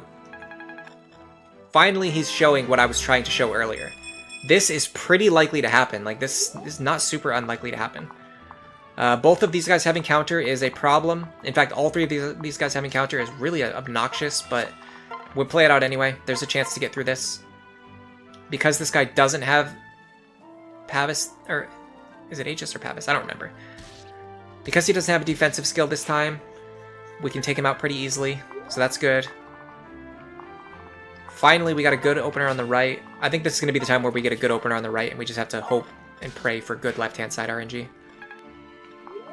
Left-hand side's looking dicey, but it's probably like maybe a 50-50 to succeed on the left hand. It's worth playing out. We didn't get our dual strike there, that's fine. Actually, we might be in trouble. Because this guy has pass. Okay, we have to play around our pass strategy now. But we can't do it because this guy's still alive. Is there any way to play around pass now with this guy still being alive? The problem is, because he has Vantage, we can't use Sumiya to kill him. But because he has Pass, he's going to kill Virion. Well, how much does he do? 28? Actually, Virion can survive on 1 HP, but then the Dark Mage is going to kill him. Yeah, I don't know what to do in this position. I think this run is over. Aether says, all it took was like 30 minutes of no crit attempts before he finally figured out that 30% is nearly 1 in 3. Yep, he finally learned math. I think this attempt, I don't think there's any way to win from this attempt because of this guy having pass and then this guy also still being alive. I should have gone for this kill, but I didn't realize that the right-hand side was going to look like this. And you have to do the left-hand side because the left-hand side is more risky. So you have to do the left-hand side first. Well, let's learn from this and adapt. Let's adapt and refine our strategy next time. I think the play here is... What is even the play from this position? I honestly don't know.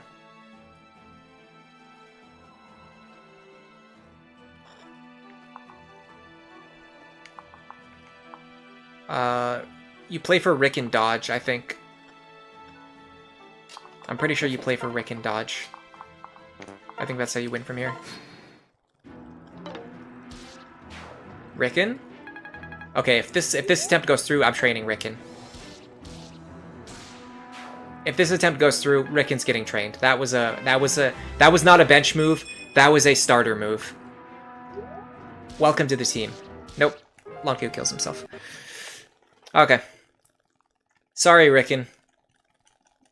Sorry, Rickon. Dude, that guy put in the work. He was doing everything he could to make that attempt succeed. That was actually pretty epic. That was like the most epic I have ever seen Rickon be. And then it didn't matter because the left-hand side was just screwed anyway. Alright, we got 2 chances to crit here. Too bad. I'm fine with that. We've got a couple good attempts in a row. That was like, you know... That was not a bad attempt for a 30-second attempt. I'm so sad about what happened right there, about Rickon dying. Or, sorry, about Lon'Qu dying, because Rickon had that. Rickon had that situation under control. That was crazy. It was like Rickon gaming over here. Alright, Lon'Qu, you got 1 chance to crit today. Yes, 1 chance to crit, and you didn't get it. That's fine. Let's go. Okay, we're back in reset territory. Let's see if we can make something of this. We just need some good attempts. We just need 1 good attempt here. I thought today's stream was going to be less than 2 hours, but I did not expect us to get as bad of RNG as we've been getting. And I did make 3 misplays. We could have, honestly, we could have won on one of those earlier attempts, I remember. We had 1 earlier attempt that was going really well, and then I made a huge misplay with Frederick. Bad level up. We're going to play it out anyway. Let's see the left-hand side. This guy's not super dangerous. This guy is not super dangerous. This guy is very dangerous, so we have to kill this guy. I'm gonna go here.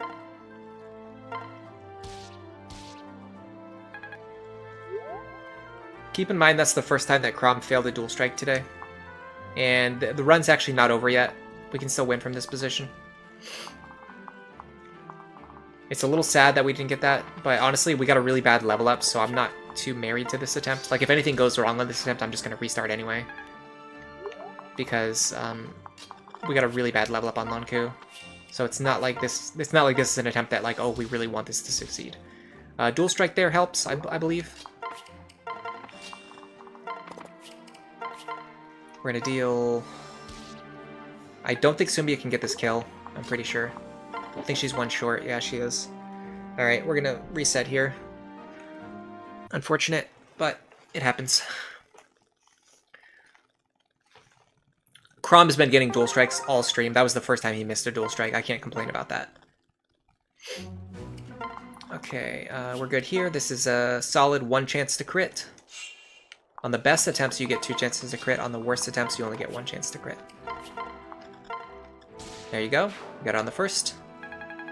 Lon'Qu is finally doing what he's supposed to do. He's got a good level up, so let's try to get this attempt to go through. This guy's not dangerous. This guy is about as dangerous as he would be on regular Lunatic mode. This guy is very dangerous, so we got to take out this guy. Same thing as last time, we just need this attack to hit. We need a dual strike to go through here. There you go. Alright, we're looking good. Crit YOLO. You say JK, but it's actually serious. That's the strategy here. You're just going for a crit YOLO, and then as soon as you get that crit, like, the rest of the attempt is good. Like, we got that crit, right? The left-hand side is looking good. Now we're just going to secure the right-hand side. You know, if you're going to restart anyway, why not make the crit attempt dual strike with Sumiya? Why not make the crit attempt and dual strike with Sumiya in those situations? You mean the last attempt? Like, I could have attacked this guy and then got a dual strike with Riken. The reason I didn't do it on that attempt, that is a good idea. I will say that's a good idea, to at least fish for the dual strikes. However, on that attempt, I wouldn't have done it anyway because Lon'Qu got +1 skill and +1 luck. It was a really bad level up. It wasn't worth keeping. Like, it wasn't worth going like, oh, if there's a 5% chance for this to succeed, like, it's worth, you know, it just wasn't worth it for that attempt. But I'm definitely going to keep that in mind in the future because that is a good point. If I get into like a no-nonsense situation, it's worth at least making the attempt to have Sumiya bail us out with a dual strike. I think we're kind of screwed here. Yeah, so this is an attempt where we could get the dual strike. It's 24% chance to happen. I want to see if there's any other more consistent way out, though. With this guy having pass.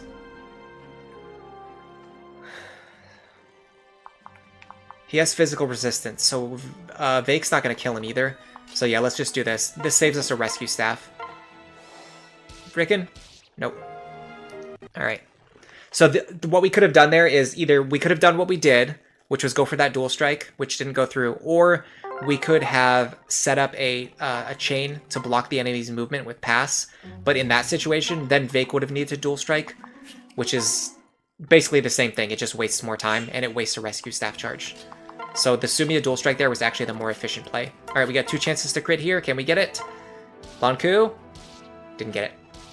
Well, we didn't get our dodge, but either way, we also didn't get it.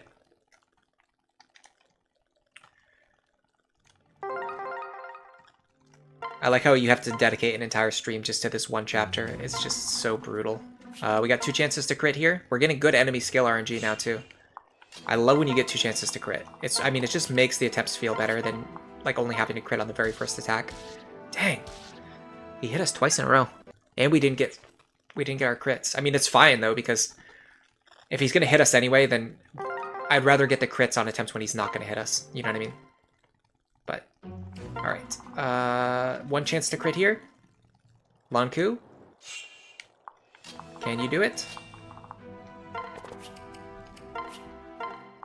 Devin says, yeesh, what a headache. It's not that bad. There we go, we got our crit. Just a couple of resets, and then you got your attempt underway. Good level up? Yeah, pretty good. Pretty good. Skill and speed, luck, HP, those all help him with what he wants to do, which is dodging. You gotta kill this guy, but we also gotta kill this guy. Okay, this is a problem. We gotta kill both of these guys. We obviously can't kill both of them.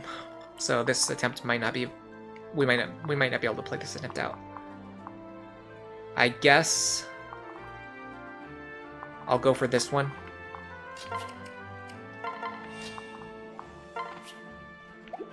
This one makes more sense. Because he's in a more difficult position. If by some miracle we survive on the left, this is going to make the right side look better. So let's go for it. Silver Lance. Keep in mind, killing this brigand is not super inconsistent. We're not we don't need to get this dual strike. It's just we have like 4 or 5 different things that could go right, and just during the last attempt, like none of them went right. So you have like 4 barriers of RNG. You just have to get one of them to work. Like this is fine. From this position, we can win.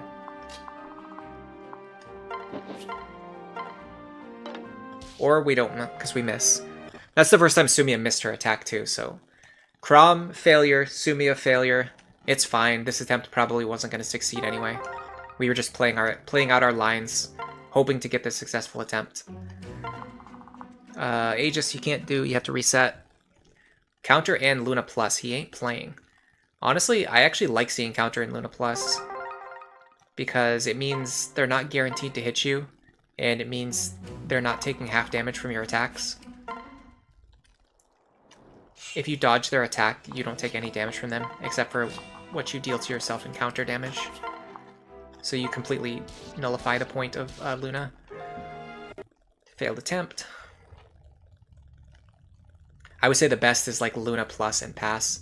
If the enemy has Luna Plus and Pass, it's really good. The other thing is if you have an enemy, like if you're in a situation where you can like pick and choose which character you're going to use to fight, seeing either Aegis or Pavise can be good, because then, like, say if the enemy resists magic, you can just use physical damage. If the enemy resists physical attacks, then you can just use magic. But in a situation like this, where we can't choose, we just have to keep resetting until this guy doesn't have Aegis, which is really frustrating.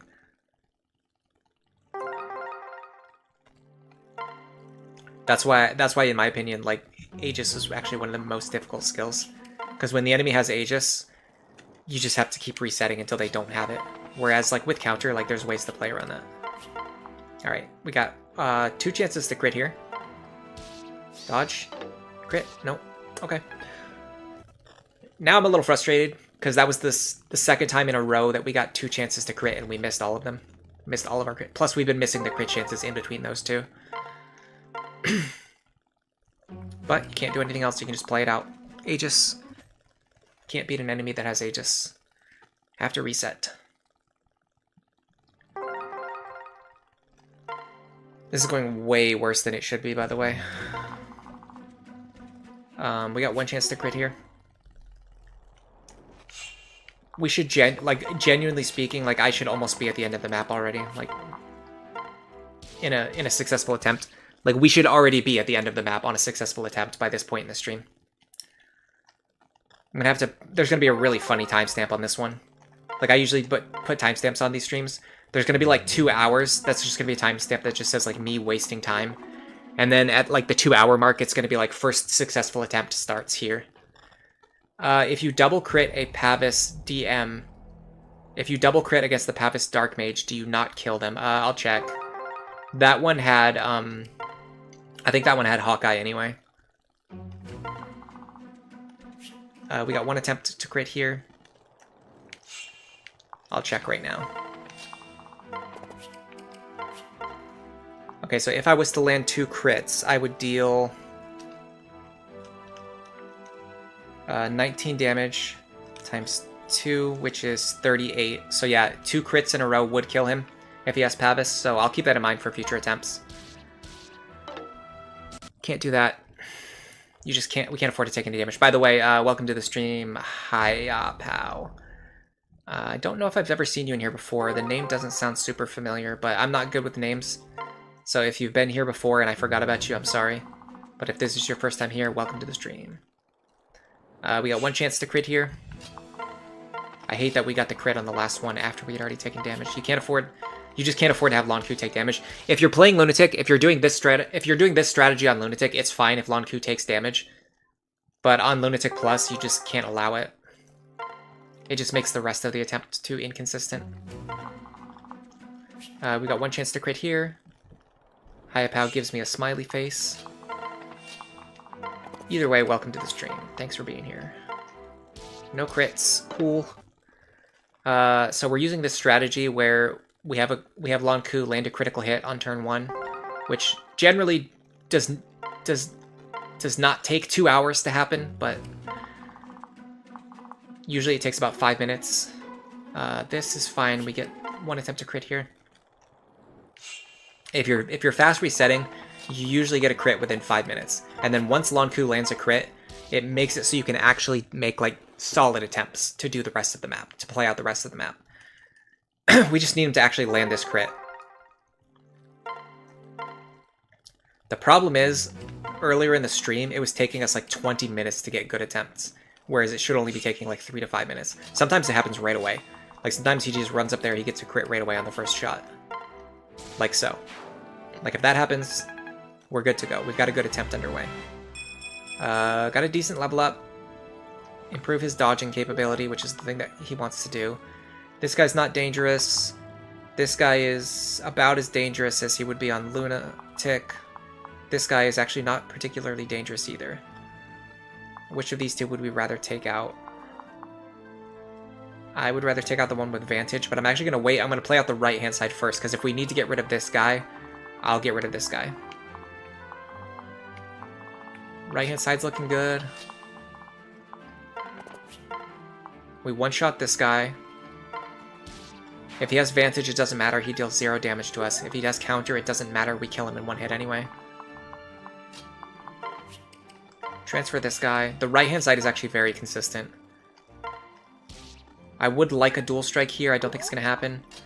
Okay, right-hand side's looking a little bit dicey now because of this guy having...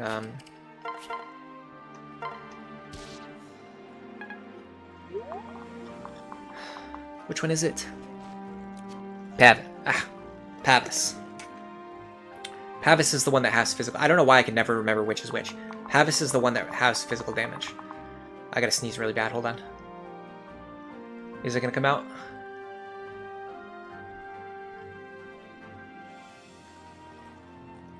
Oh, I hate this feeling. My nose is just tingling like I have to sneeze, but I'm not sneezing. Alright, God,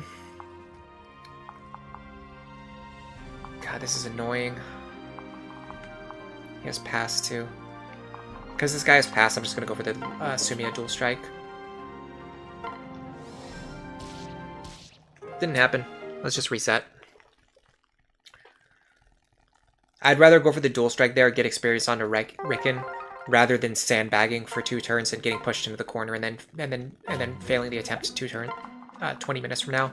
I'd rather just fail right now. Okay, so let's do what Hayapao suggested. This guy does have Pavise. However, we can potentially double crit him here. It's not likely, but I mean, it's worth at least trying. Didn't even get 1 crit, so it doesn't matter. But who knows, right? You always play for your outs. You never know when an attempt is gonna actually succeed, even if it seems unlikely.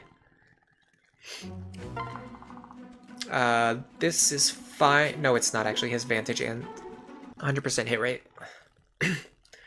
We can't afford to let Lon'Qu take any damage. Oh my god, I still have that feeling of like needing to sneeze and it's just not coming out. Man, we might need to redo this stream next week at this rate. We got 1 chance to crit here.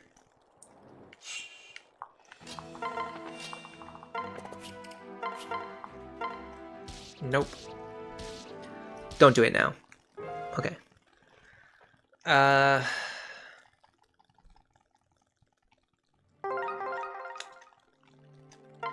just want to get one good attempt, because I know if I get 1 good attempt I can win. I just need to get 1 good attempt. It's crazy that I'm just not getting it. Cool.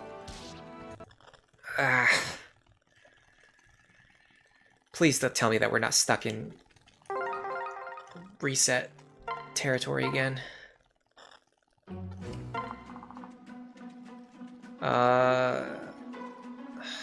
We'll go for the 2 crits. I don't know. I feel like, honestly, I think it's a waste of time. It's not super likely to happen, but we'll go for it. If the 2 crits happen, I'm going to pop off, so it might be worth doing.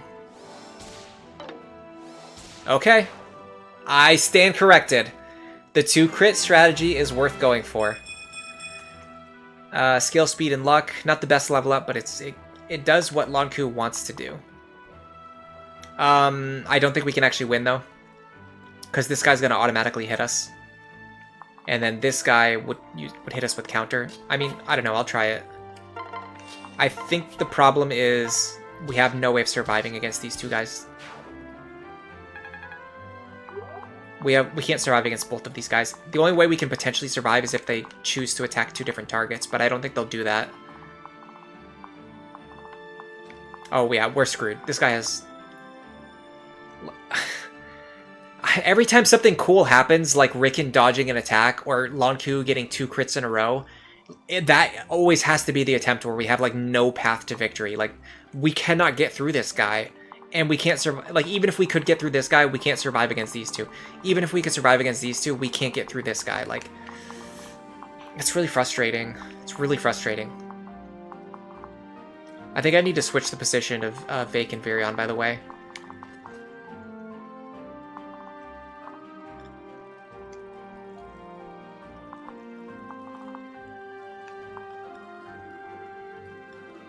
I'm just gonna reset. I'm not gonna spend 10 minutes trying to figure out this puzzle and then getting a game over anyway.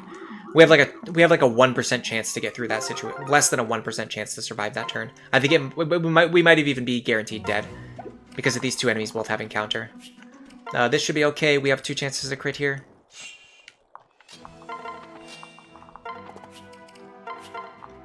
Dodge. Crit. Crit. No.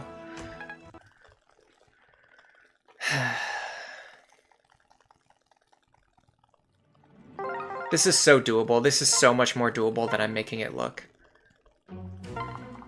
1 chance to crit here. That double crit was so epic, and it all went to waste. Nope. Why would you ever land a crit, right? That would be crazy.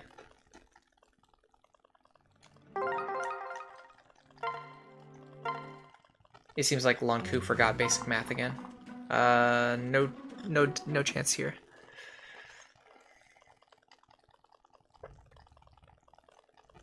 I really think that our winning attempt is going to start after the 2-hour mark. This is getting ridiculous. 2 chances to crit here. Lon'Qu, please. Crit. Crit, no! Once again, whenever I get 2 attempts in a row where Lon'Qu has 2 chances to crit and he doesn't land any of them, that tilts me. Because he's supposed to land 1 in 3 crits, and he's not getting them. Like, he's not even getting them 1 in 4 times. We can go for the double crit here. I don't know if Sully's contribution really helps. She doesn't really contribute that much extra damage. Well, she contributes damage by boosting Lon'Qu's damage, which causes his crits to deal even more damage. So she's contributing like in a supporting role is the thing. She's not really contributing like in an active role, but her support is actually helping a lot. This is good. We have 1 chance to crit here.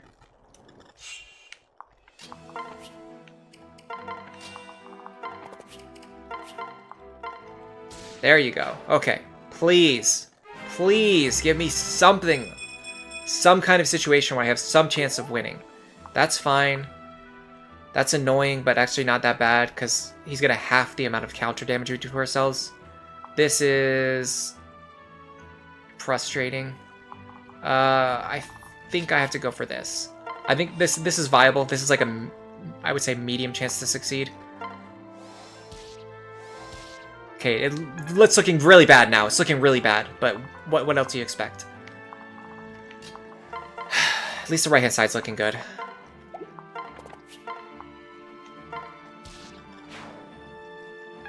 Vake. Please dual strike.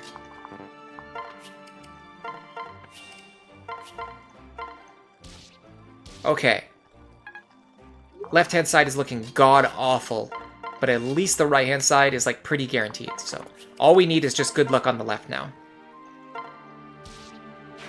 All we need is a little bit of good luck on the left, and we're okay.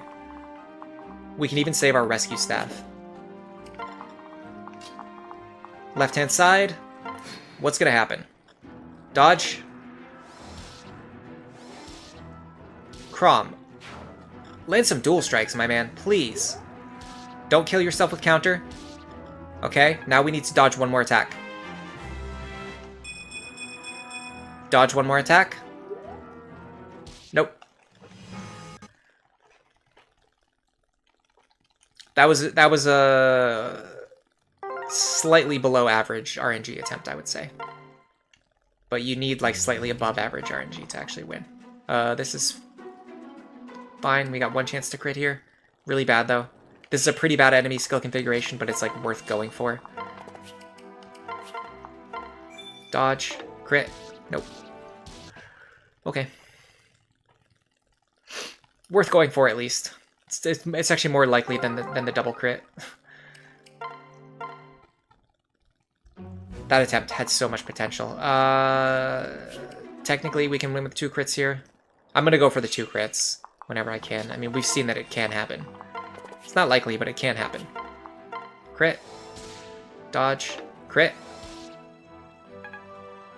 Reset.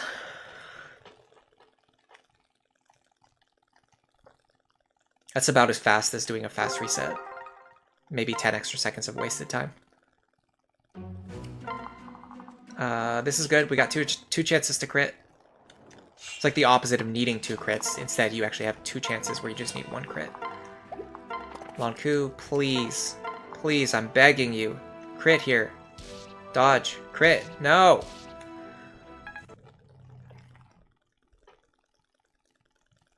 I'm not putting a strike tonic on Sully. It is not worth it. On the off chance that she lands 2 dual strikes in a row. No. I will not do that. It's a waste of money. I can't afford to waste that money. If I'm in a no grinding context, you cannot afford to waste that much money for a slight RNG increase. That's probably not going to be the case on your winning run. Just reset. I don't care. Like your winning run is very unlikely to be the attempt where Sully dual strikes twice in a row. Like pretty likely your winning run is just going to be the one where Lon'Qu runs up and crits this guy on the first shot. Like that's your winning run. And I'm not spending 500 gold.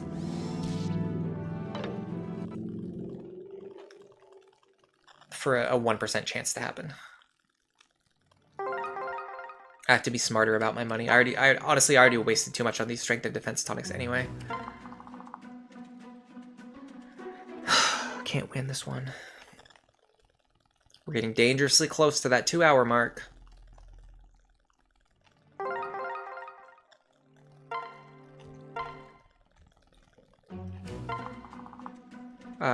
This is fine. We got 2 chances to crit. 2 chances to crit, I like to see. Please, Lon'Qu, please.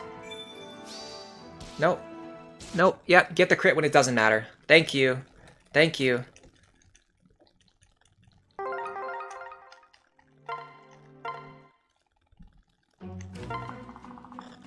One chance to crit. Can you hear those really loud cars, by the way? I'm always curious to know. Some dude out there revving his engine. Okay, thank you. Got 1 good attempt underway. Honestly, it's only been about 5 minutes since the last good attempt. So like I said, this only takes about 5 minutes to get good attempts going. Yeah, this round looks like a word that I don't want to say on stream, but what can you do? This guy has counter, right? This guy also has counter.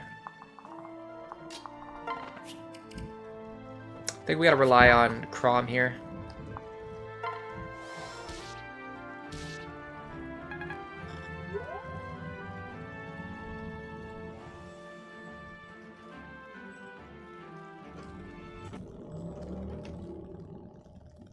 And Chrom has completely failed me. Yeah, they're fully audible. Cool. Well, at least you know how cool those guys are. They're extremely loud cars. Can't win this attempt. Where is Lon'Qu getting +5 speed from? He got it from the barracks. It doesn't matter, though. It doesn't change the outcome at all. He can double these guys anyway. So even without +5 speed, he doubles these guys. Or he doubles these guys. He doubles this guy that he needs to kill even without +5 speed. And then even with +5 speed, he does not double. Oops, hold on. I'll show you, hold on. Okay. So, this guy here. Actually, the +5 speed might matter in this case. Okay, sorry, the +5 speed actually does matter against these guys, but it's not essential. If you don't double these guys, it doesn't really matter. Honestly, looking at these 2 skills right here, this attempt isn't even worth playing out anyway. I'm just going to reset. It doesn't matter against the Dark Mage, though, the one guy that you need him to kill. And I talked about this in the previous stream, too. Using stuff like the barracks or the shiny spots that you find on the ground I think is fine because the game was designed. They expect you to use those things. And you don't always know exactly what you're going to get, but you're always going to get something that benefits you slightly. And then you just need to plan your strategy around the thing, like whatever thing you get. Like in this case, we got +5 speed on Lon'Qu. So we just have to take advantage of the fact that we have +5 speed on Lon'Qu. Or like we get a Roy's Blade, so we give the Roy's Blade to Chrom so that we don't need to forge an Iron Sword for him. Just stuff like that. Like it just helps you out in small ways. It doesn't like fundamentally change what's happening in the game.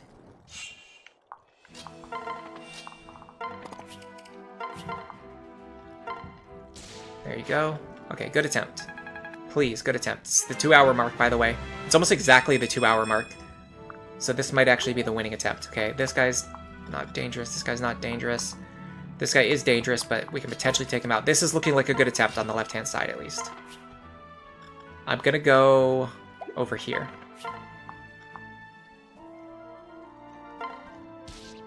Okay, Chrom got his dual strike. Now all we need is the right-hand side to not completely fall apart. It's looking good already. Honestly, if I get even average RNG on the right-hand side, I will be happy right now. This could be the winning attempt. This could be it.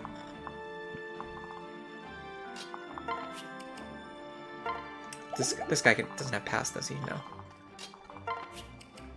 Make sure that I give him the bronze sword. That's what I've been forgetting to do. The problem is we're not going to be able to get rid of this guy. So we're going to have to use a rescue staff, which I hate doing. I cannot stress how much I hate wasting a rescue staff on this map. Because I know that you can win without it. I know for a fact that I can win without the rescue staff here.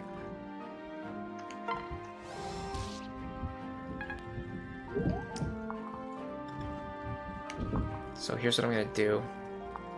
I'm going to pull Rickon out of there.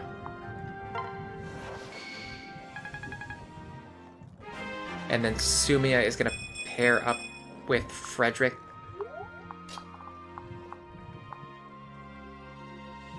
So that he can double and kill this guy next turn.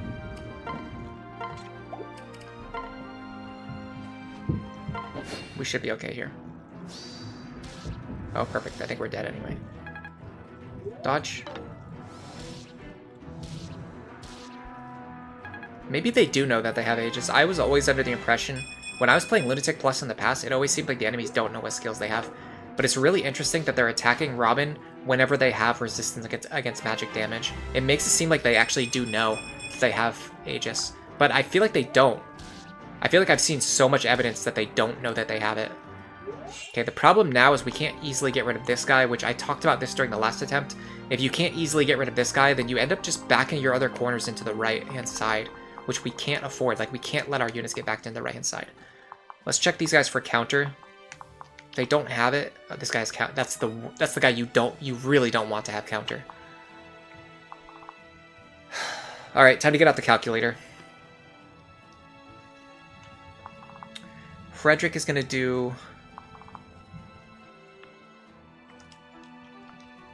6 damage to himself twice, so that's 12 damage. This guy is going to hit us for 3 damage. That's 15 damage. This guy is going to hit us for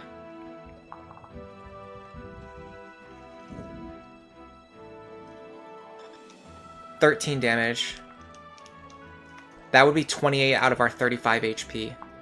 We can actually survive this turn, even factoring in counter. I'm going to do this. I forgot about Vantage. 28. Okay, we're going to have to dodge some attacks.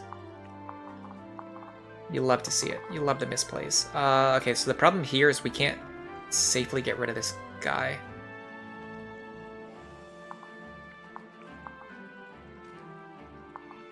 I want Robin to be standing either here or here, and I can't get to either of those tiles. Well, yeah, this is really tricky. This is really tricky. This guy's very dangerous right now. Enemies don't know what skills they have, apart from when they have Hawkeye, because it directly factors into their hit rate. That's what I thought, yeah. Yeah, I was like 99% sure that they don't know what skills they have.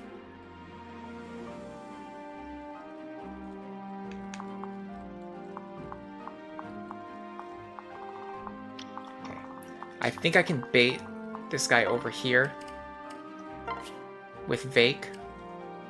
I'm fairly certain this works because he's going to see a kill on Vake, which is going to make it so that he has to go for Vake because he sees a kill.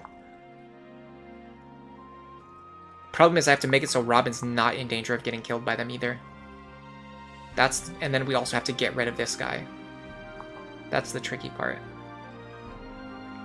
Can we do that?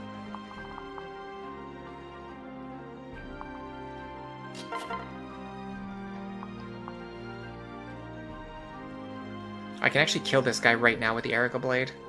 I'm extremely tempted to do that. I'm gonna do it. This attempt is kind of on the back foot, but I see a way that we could potentially succeed here. Can Robin kill this guy from here? 7 plus 7 damage. Yes, it's actually guaranteed. And make sure... Switch to the Falchion. I completely messed that up last time. It caused us to fail a run that we should have succeeded at. So actually, we don't even need Vake to do... we don't even need Vake to bait this guy. What we can do is this. Gonna get some experience onto Maribel.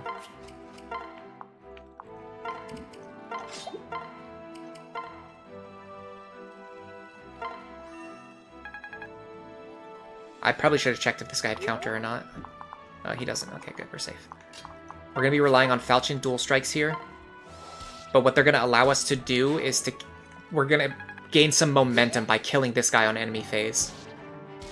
Now, we do need Frederick to survive this enemy phase. He's dodging the attacks that I want him to dodge. This is good. Dodge this. Okay, that's perfect. If he dodges that, we're totally safe. Chrom? Chrom, you want to weigh in? No? Okay, cool. Okay, we're going to hit ourselves with counter for very low damage. Not enough to kill us. That's fine. Frederick is totally safe here. Now I'm going to... Okay, this is a winning attempt. Time for another pull.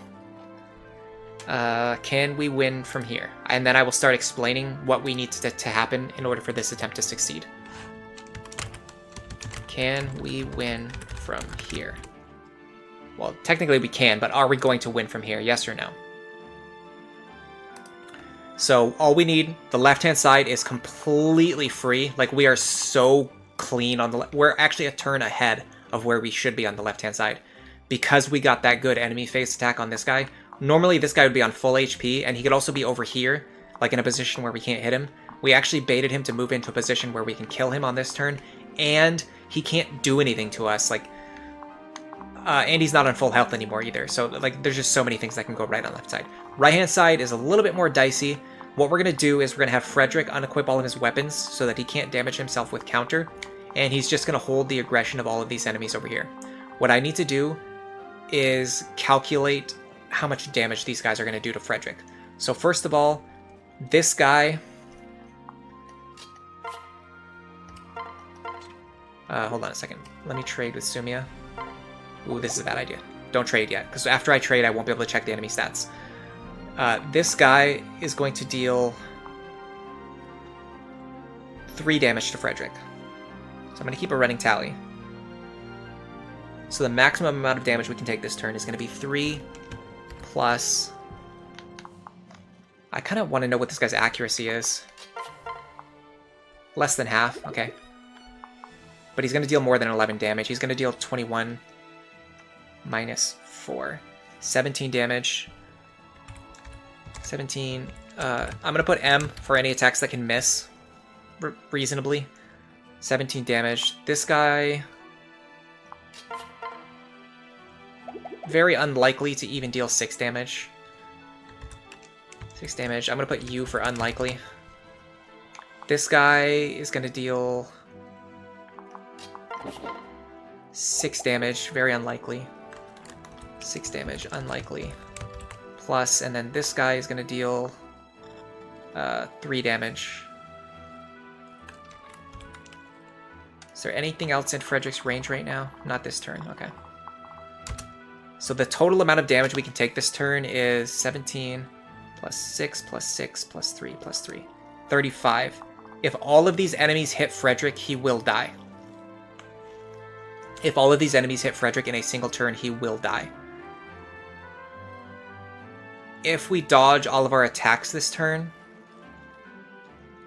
that we're capable of dodging, we'll only take 6 damage. However, there's a pretty good chance that we're going to take 17 damage, at least. So, what's 17 plus 3 plus 3? That would be 23 plus 6. Being above 29 HP would be really good here, which means we probably need to use the elixir, which makes me a little bit unhappy.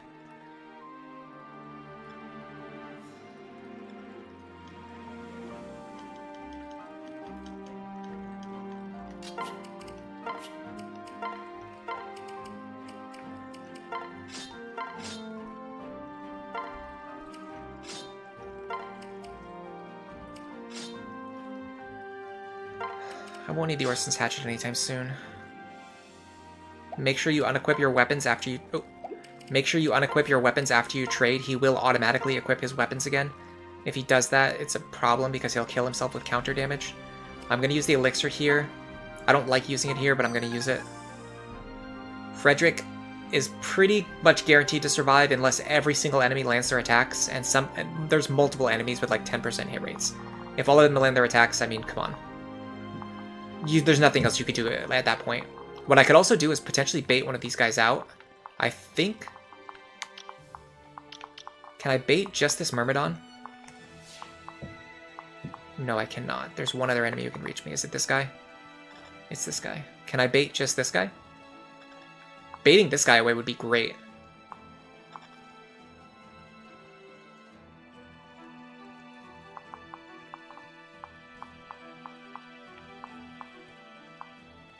I'm pretty sure I can bait just that guy. The problem is I don't have anyone who can fight him safely, I don't think.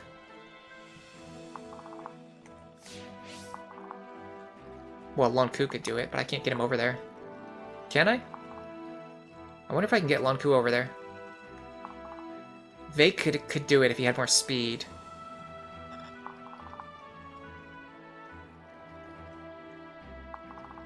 Is there any way for me to get Lon'Qu over there? I'm not sure. I feel like if I could pull this guy off of Frederick right now, we would be in a really good position. I just don't feel like I can do that.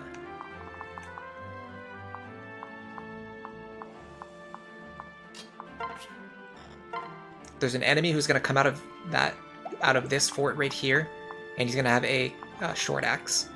And what we want is for him to attack Robin, for Robin to kill him on enemy phase.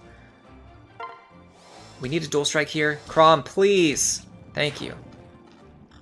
God, I was worried he was still not going to be getting his dual strikes. Okay, so Robin is in position to fight the guy who's coming out of this fort.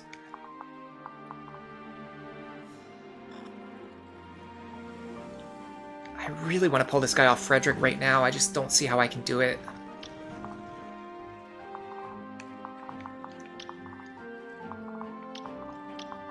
Yeah, there's no way to limit it. The only enemy we can pull away right now would be this guy if we pull him off right now. I feel like it's doable. I really feel like it's doable. How much damage does he do? 28. Vake could survive. I just need him to get one more point of speed.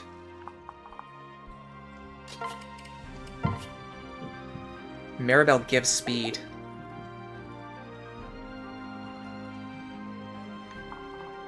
Seven, 8, 9, 10, 11.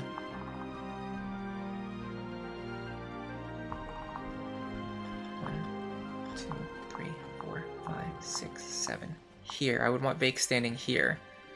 Can I get Lon'Qu here? Is there any way to get Lon'Qu over there? Lon'Qu is the much better option. Okay, we're going to do Vake.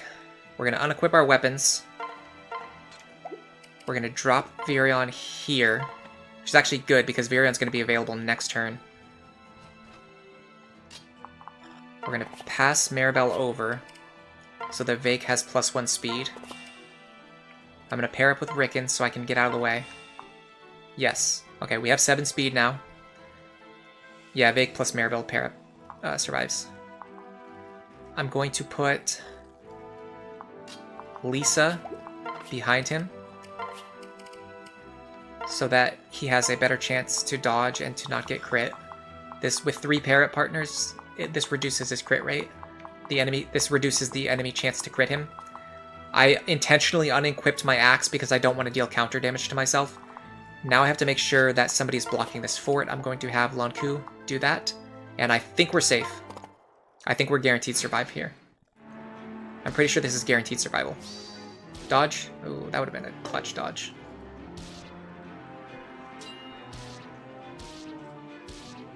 Okay, you're gonna go for Vake. Please go for Vake. Please go for Vake. Don't go for Frederick. Go for Vake. Yes. Yes. Okay, we're in a really good position now. Okay. On turn 4, this is really important. Turn 4 is like your free turn. This is the most important thing to understand about clearing this map on Lunatic and Lunatic Plus with ambush spawns. The only ambush spawns this turn are Wyverns, who are all the way up here. This means, on the south side of the map, you do not need to worry about anything coming from this fort. You do not need to block this fort. All you need to do in your bottom left area, your zone control area, is just make sure you mop up all of the enemies who are still alive. Which in this case, all we have to do is kill this guy. If we kill this guy, bottom left, completely safe. And we can even potentially bait out this guy too. Although I'm a little bit scared to do that because the guys on the left-hand side, the enemies on the... what am I trying to say? There's going to be enemies coming over to the left-hand side over the next few turns, and I would rather have all of my units on the left available to deal with them and not have them spread out between the left and right. So I think I'm just going to kill this guy and then just let it go from there. Virion can actually get this kill, which is nuts. Let's do that. Gonna give him Vake. Heal him to full. I'll use a Med Staff here. We want Maribel to get experience anyway. Now we're going to take out this guy. Boom. Okay, we're going to start splitting up our units so that we can get them into position on the next turn. I'm actually going to move Lon'Qu off this fort just so you can see. This is how confident I am. Actually, no. Sorry, I want to show off how confident I am that no enemy is going to come out of this fort, but unfortunately I have to use this fort for healing. So let me do that. I can't get too cocky. But watch this fort. There's not going to be any enemy that comes out of here. And then on the next turn, there's going to be a Myrmidon who comes out of here. The Myrmidon is a very, very difficult. We have to really play around this Myrmidon. Especially because we don't know what skills he's going to have. So what we have to do is we have to set up in a way where we're assuming that he could have any possible skills. We don't know what skills he will have, but we have to play around every skill that he could ever possibly have. Here,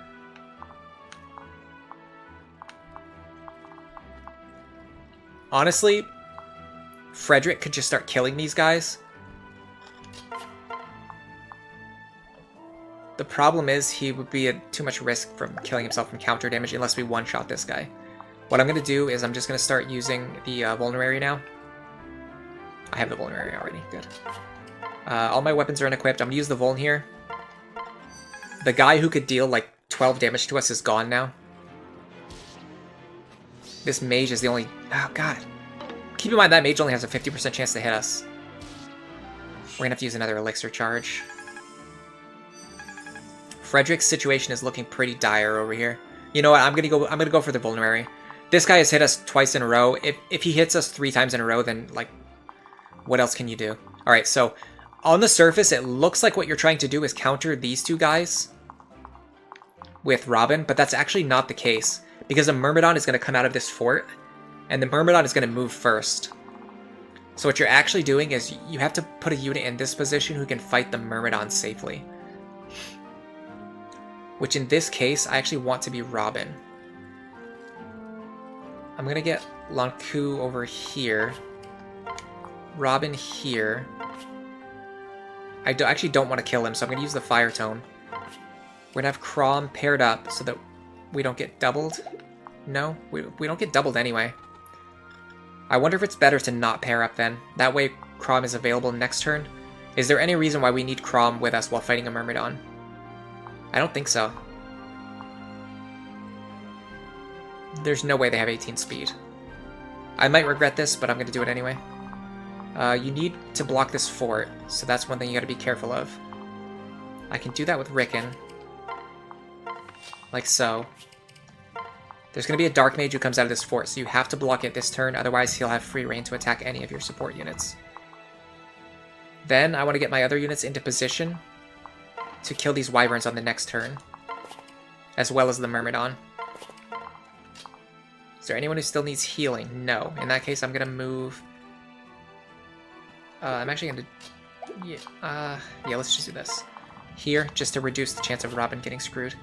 Myrmidon will have 19 speed. That will double my Robin. Oh, okay. Well, that's a misplay then. For some reason, I thought they had 17 speed. I should have double-checked. This guy only has 17 speed. Are you sure he has 19? Because this guy has 17. Alright, I'm going to go for the Vulnerary here. It's a little bit more risky. I don't think he's going to double me. We'll find out. I'm pretty sure they have 17 speed. Okay, we finally got the dodge.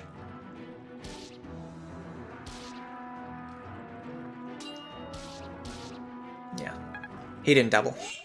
And then counter doesn't matter because I don't know if you were here earlier in the stream, but we checked to make sure that if Robin fights this guy, even if we hit ourselves with counter and he hits us, we'd still be alive because we'd only take 19 damage and we have 26 HP. So we survive against this guy no matter what. Okay. Now we've got 3 guys that we need to take care of. However, there's nothing coming out of this fort ever again. There's nothing coming out of this fort ever again. So we don't need to block this fort. We don't need to worry about ambush spawns. All we need to do is kill these guys in such a way that we have someone standing, that nobody is standing in range to get killed by this guy. So these are our dangerous tiles. We have to avoid these. We're going to be attacking with Virion and Rickon from outside of this range. I could actually even put Rickon over here.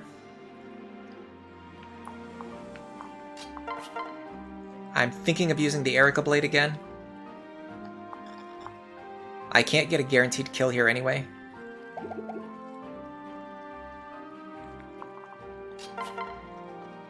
Is not enough. You were looking at the wrong enemy stats page. Now, what's interesting is this guy actually can't attack Frederick because the other guys won't move out of the way. They're going to keep crowding him. Excuse me. The enemies are going to keep crowding Frederick, so this guy can't reach him. However, he won't fly past Frederick. Instead, he's just going to stand here and just keep trying to attack Frederick, even though he can't. Same with this guy here. So these 2 enemies are going to surround Frederick, but they're never going to attack him. So we have to mop up the left-hand side this turn. This is like a puzzle, but we have to solve this. If we can solve this puzzle, we'll win the map. We have to make sure we kill all 3 of these guys. And what I really love about Lunatic Plus is if I was playing on Lunatic and I was in this same position, I would know exactly what to do because I could plan it out ahead of time. I would know, exactly who kills this Wyvern, who kills this Wyvern, who kills this Myrmidon. But on Lunatic Plus, you can't pre-plan that because you don't know what skills the enemies are going to have. So now we have to do it in such a way that we're playing around like whatever skills the enemies might have. If that makes sense. I don't know. I'm rambling, but I think I'm saying something that makes sense.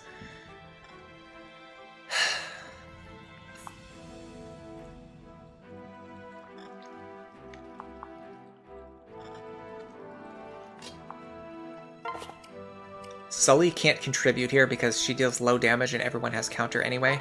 What I'm going to do is pair her up with Virion so that he deals more damage to this guy. What is 20 plus 21 is going to kill this guy? So let's go for that. Let's get rid of this guy.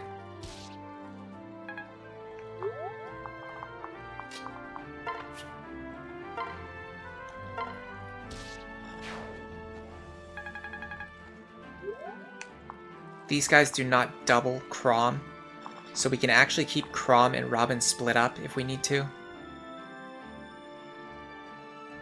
The problem is this guy here. I think I have to use the Erica Blade on him. I don't see any other way. How much damage did we do? 15? Hold on a second. Hold on a second. Fake? No. Oh. If he just had 1 extra point of strength pair up, we could get the 1 shot with the Killing Edge. That's actually kind of sad. We're 1 damage short. I think I have to use the Erica Blade here. We are going to hit ourselves with counter damage. It doesn't matter, does it? No, we're going to hit ourselves for 12 damage, and then we're going to kill him for 12 more damage. Will pairing up with Vake improve my hit rate? Excuse me. I can't remember if it does or not. Hold on a second, I can actually check. No, I can't. Not in any way that won't waste my actions.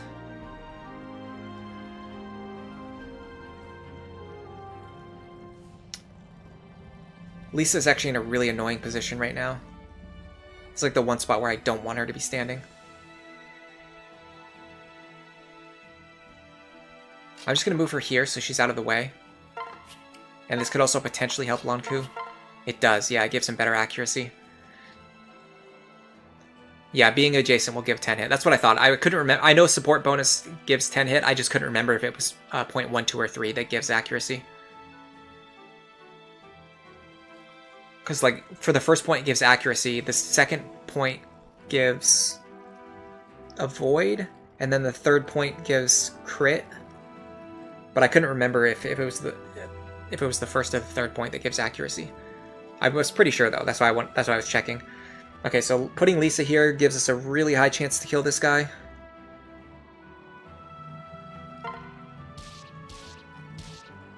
We have to use the Erica Blade. Not a huge deal. I'm going to go for dual strikes here. Got it.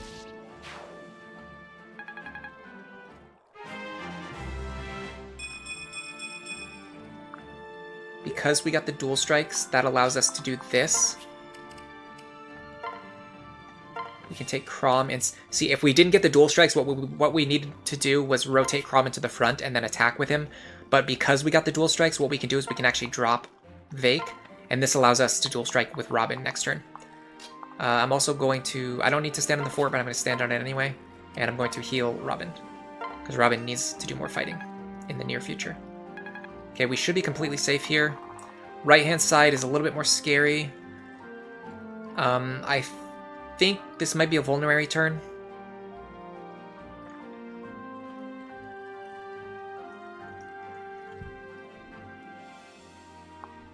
The enemy's going to do what? 3, 6... 6 plus 17 is 23. I'm going to use Vuln.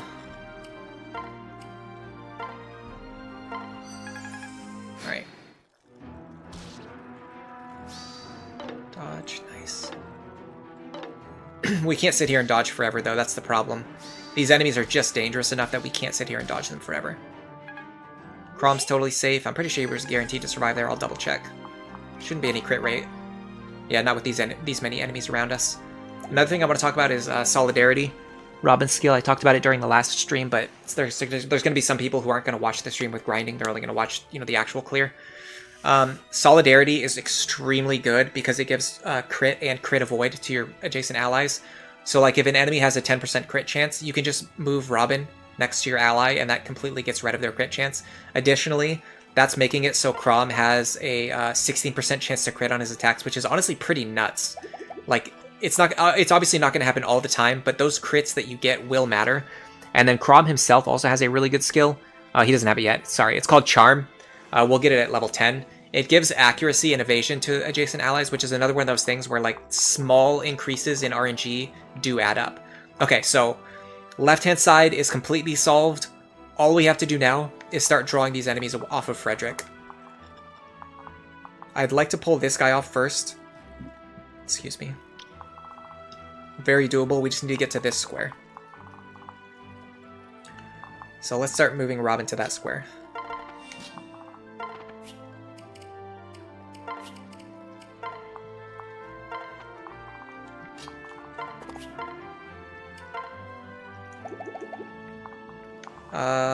I'm kind of liking Rickon. I'm liking the idea of using Rickon as a sage. Yeah, let's do a Rickon Maribel thing. I didn't write this on my notes. I just kind of came up with this today while streaming, but I think Rickon Maribel is a good plan.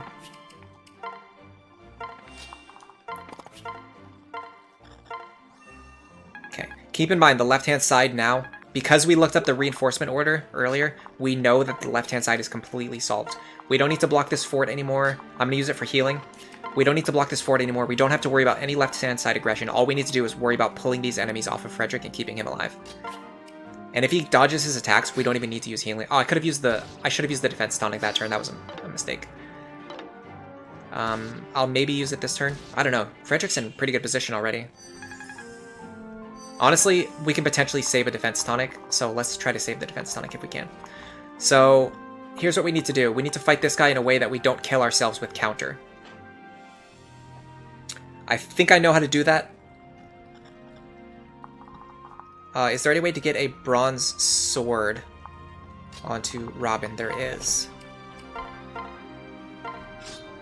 I'll take the hand axe too while we're here. Okay. If we have the bronze sword equipped, we're going to fight this guy. We're going to deal 12 damage, which is pathetic. Minus 10. So we're going to deal 2 damage to this guy, and we're going to deal 2 damage to ourselves. Pretty scary, huh? He's going to deal 14 damage to us. So we're going to take minimal damage.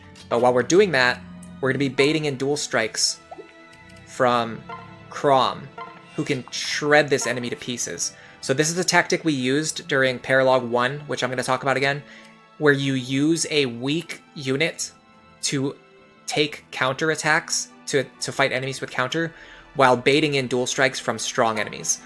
So Robin is going to do minimal damage, and they're going to take minimal damage back from counter. But at the same time, every time Robin attacks, we're having a chance for Chrom to deal massive damage with the Falchion. That's kind of like the crux of this strategy. And while we're doing that, we're going to start moving the rest of our units over to the right-hand side for backup. So next turn, we'll have a lot of units available to kill this Wyvern. I'm going to keep fort healing. I think one more turn of fort healing should be enough. I'm going to save the defense tonic if I can. I should have brought more Volns with me, though. I'll keep that in mind next time, if this attempt doesn't succeed, although this attempt is looking pretty successful. Dual strike. Dual strike. There you go. That's the strategy right there. You play around counter with weak attacks, and then you bait in strong attacks with your dual strikes. Okay. The question is, can I get this mage to attack anyone other than Frederick right now? Answer is probably no. Yeah, the answer is no. What about this guy? Okay, so again, we have to play around counter here by having this guy fight somebody who can't kill themselves with counter, which actually might be Sully. But this guy will probably double us with his 17 speed. Yeah, we need it to be somebody who can fight this guy without getting doubled. Probably Lon'Qu. But Lon'Qu might kill himself. He's too strong. What about Robin? We could use Robin again. So we're going to take 23 minus 14 damage. This is where you get the calculator out once your attempts actually start mattering. We're going to take 9 damage from him. And then we're going to deal 8 damage to ourselves. That's 17. So we only need to get above 17 HP, and we're fine here. Falchion is fine. Go like this. I'm going to use Mend. I think being on full HP would be better.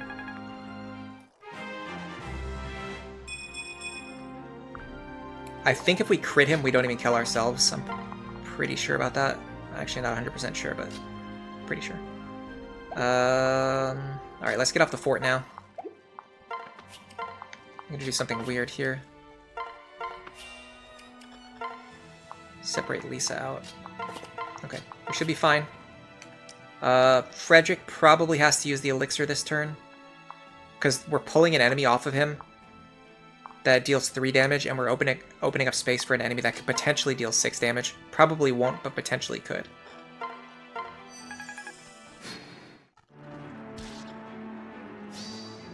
God, we need to dodge. Why are we not dodging that attack? Ooh, that's bad. I'm pretty sure we're still guaranteed to survive, but we're going to be on low HP and we don't have any more elixir charges. Yeah, Frederick's not in the best position.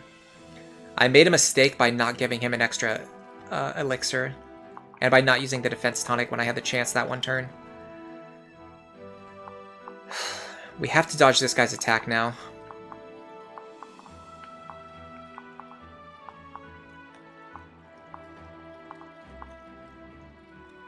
If we dodge this guy's attack, Frederick will still be safe, so this attempt is still not doomed.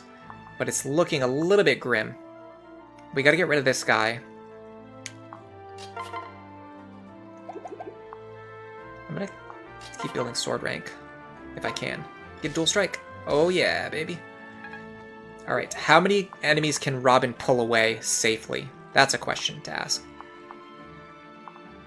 Probably just this guy, unfortunately. I think any other enemy has overlapping ranges.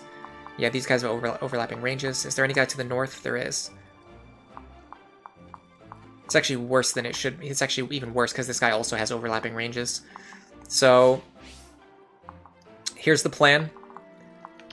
We're gonna... who can fight this guy safely? Lon'Qu can fight him. So could Chrom, though. So let's do this. I'm gonna use a heal staff.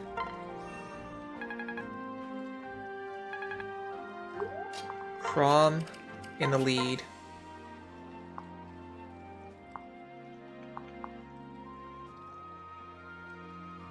I'm gonna use the Roy's Blade for accuracy here.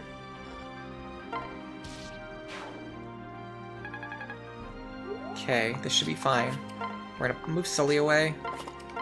I'll have Lisa use a heal. It's not needed, but there's no downside to doing it. We're gonna have Lon'Qu get ready. Next turn, if Frederick survives, he's probably gonna have to run away. I will use the defense tonic here because this attempt is really good, and I don't want this attempt to fall apart. Either way, we have to dodge the attack from the mage. Dodge.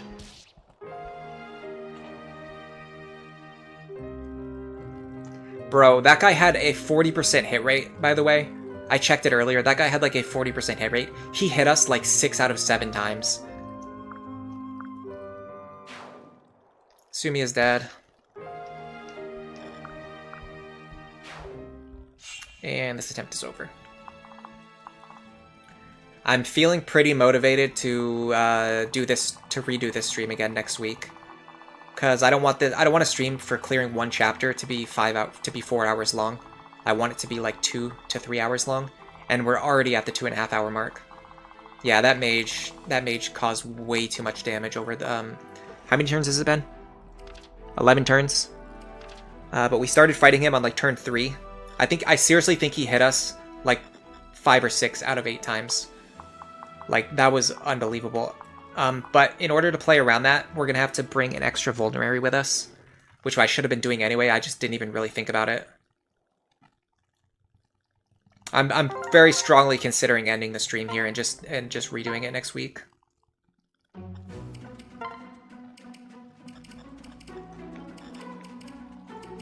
Let me make sure I get the extra vuln. We have one in our inventory too. Who's holding them? Yeah, Sully? Like, why would Sully ever need one? That's ridiculous. Why in the world did I give one to Sully? It makes literally no sense. She doesn't even fight. And Lon'Qu was already holding one. And Lon'Qu can't even heal himself to full with a vulnerary. And everybody had faith in me today too. They thought this was going to be the attempt.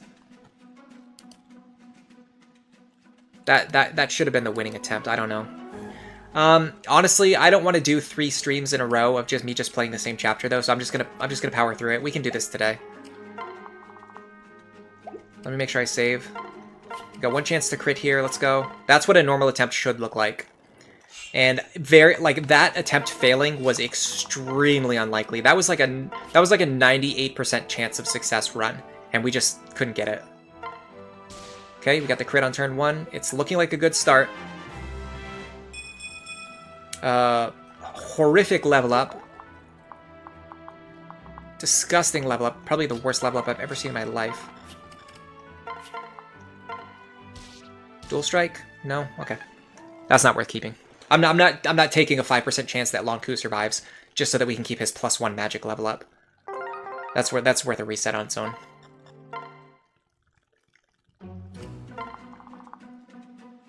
We got 1 chance to crit here. We definitely have our vulneraries too, right? Yes, okay. We're probably not going to need them on the next attempt. It's extremely unlikely that you need 9 healing items. Extremely unlikely. It's got screwed beyond belief. And even still, after we ran out of healing items, we still had a better than 50% chance to win from that position. Oh, sorry, we can't kill this guy. He has Vantage and Hawkeye, which means he's going to strike first and he's always going to hit us. Yeah, the timestamp for the winning attempt is going to be like 3 hours in at this rate. This we can win. We got 1 chance to crit, although it's this is pretty bad RNG, but it's worth at least attempting. Dodge, crit. Okay, see? That's why you don't restart those attempts, because sometimes he dodges and crits. Decent level up. That's like an expected level up. Okay, this guy's got counter. This guy's got nothing. This guy's got nothing. Let's go. Solid attempt underway. And we're good. We got our dual strike. I think we're good. Now all we need is the right-hand side. Right-hand side's looking good. I don't see any way that the right-hand side could go wrong. I mean, there's good luck and bad luck on the right-hand side, but it's not. There's no way for us to get luck that's going to cause us to immediately fail on the right-hand side. Dual strike would be nice. It's fine.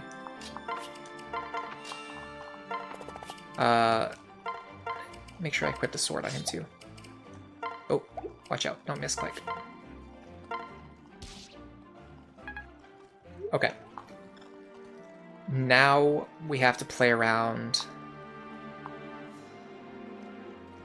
We do have to use a rescue staff here, which I hate. I hate using the rescue staff here because I know you can win without it. I know you can win this map without the rescue staff. It makes me really angry that I get forced to use it. Where can this guy attack?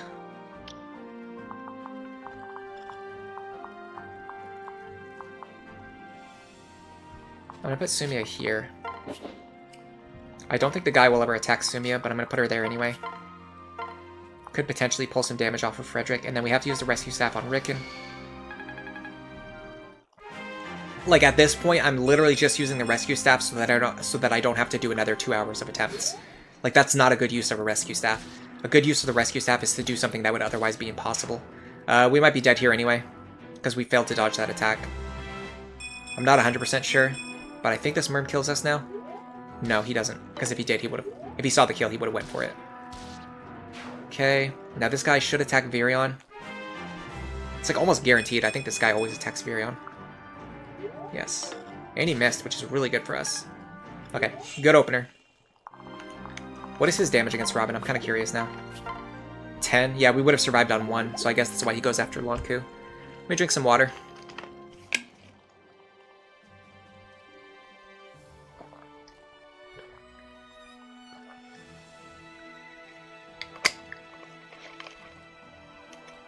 Alright. I did say this was the hardest chapter in Lunatic Plus. I still stand by that, so it's no surprise that it's been kicking my butt today. But it's still a little frustrating that I think like we could have cleared this within 2 hours. We're already getting close to the 3-hour mark. We haven't even really started our winning attempt yet. This is going to be my last attempt. So will we clear this today? Yes or no? If yes, great. If no, boo. We'll have to do it next week. Okay, this side over here, what you need to do is pulling this guy off the fort is the most important thing. I'm also going to switch over to the rapier to go for potential crits and for better accuracy. God, this guy's got +10 avoid.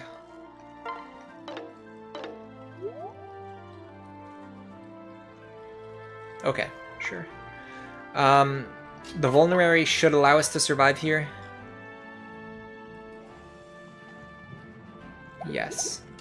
The problem is not only do we have to pull this guy off the fort, we have to actually kill him at some point in time. We cannot kill this guy. Oops. Bronze Lance. Quit. Put Lon'Qu back into the lead. He's got the Killing Edge equipped. And I forgot to use the Vuln.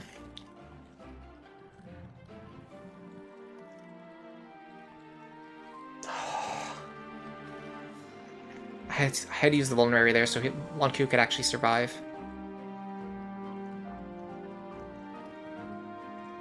Is there any way to get out of this? I'm not using another rescue staff for this. That would be absurd.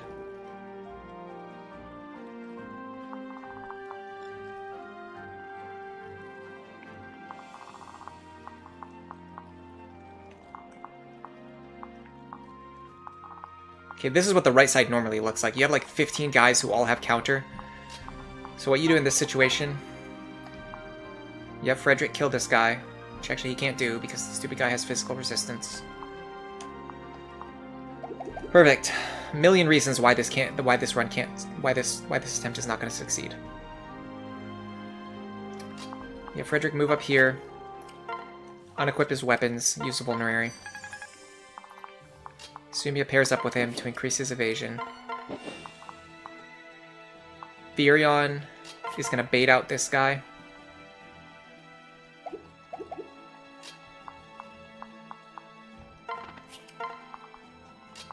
Lisa is going to get here. Maribel can stand here. And we probably fail right now. Lon'Qu! You disgusting man. That was sick. That was sick. I don't know, Frederick's in a really bad position, though. Lon'Qu with the absolute clutch dodge. That was a dodge for... You're gonna write songs about that dodge. That is not an expected dodge, okay? That is a dodge that doesn't happen. And it just happened.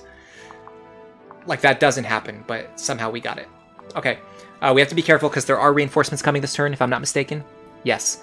So this is the turn where we want to counter the guy with the short axe. So we want Robin to be standing here, and we want Robin to kill this guy right now. I want to heal Robin first. I'm wondering if I can do it with the heal staff.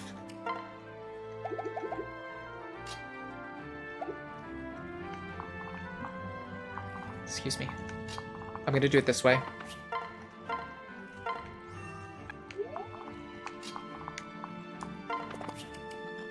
Trade you. No, sorry. Trade with Lisa. Grab the extra heal staff. Use that on Lon'Qu. Now Lon'Qu and Robin are both back up to full. I have to block this fort, so don't let me forget that either. Now we should be able to kill this guy with fire tomes and dual strikes. Don't forget to switch back to the falchion. That's extremely important. If you forget to switch back to the falchion, you can't kill these guys. You just don't have enough damage. One dual strike is all I need. Yes, dual strike man. Yes. Thank you. Honestly, we're in a really good position right now. The problem is we have to get rid of this guy in such a way that he can't follow us and keep attacking us, which we might have just screwed ourselves over. Well, hold on. There might be a way through there. What's the enemy that can reach this square? It's a Wyvern Rider, which Lon'Qu can fight. This is actually what I wanted to do last attempt, but I have to block this fort. Oh, this is a problem. I need Lon'Qu to be standing here, and I need Lon'Qu to be standing here at the same time, which, as you can imagine, is not something you can do. What about Vake? Vake can't kill him.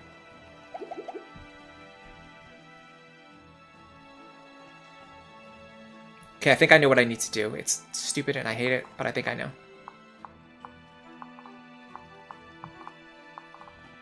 I have to go like this. Put Vake in front.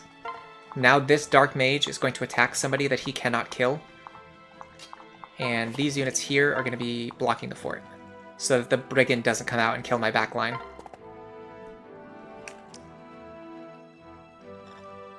Frederick cannot fight from this position. Can he use the defense tonic this turn?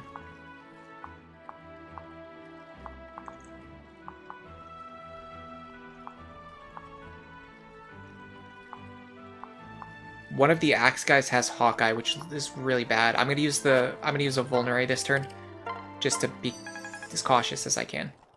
If I get a turn where the enemies aren't killing me, I'll use the defense tonic on that turn. Yeah, this is slightly annoying because this Dark Mage is like behind my back line now.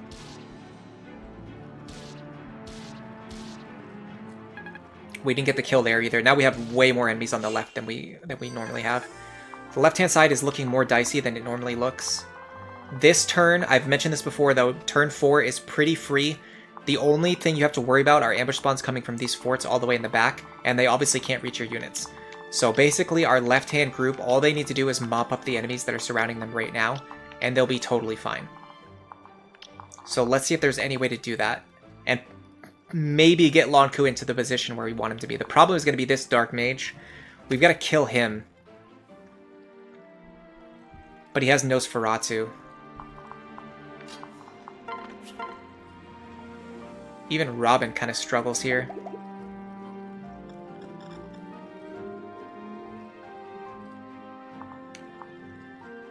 I'm going to start with this. Actually, I'm not. I'm going to start with... I gotta think about what I need, about how I can do this. About Lon'Qu.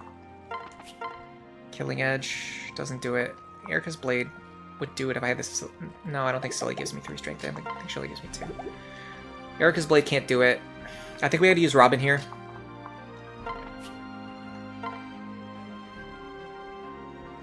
This is really gonna mess up our formation though. I'm gonna use the Fire Tome because we're more relying on dual strikes than we're actually relying on Robin's damage here. Nice. If we didn't get the kill there, it would have been fine. We had other units who could help mop them up. Now, because we know there's no ambush spawns coming, Lon'Qu can actually move here. No problem at all. He can even do it with the Iron Sword. Let's put Sully next to him, just so they build supports. But keep them separated, that way we have more actions available next turn. Okay, I'm going to use Lisa to split these two up. I'm going to use Maribel to heal Robin. And Vake and Virion are going to split up. I'm going to put Virion on the fort for healing. Okay, let's check our Frederick situation. God, we're in like the same position that we were in last time. I mean, all we can do is just keep using Vulns, and then if we get a turn where we can afford to use the defense tonic, that'll help us.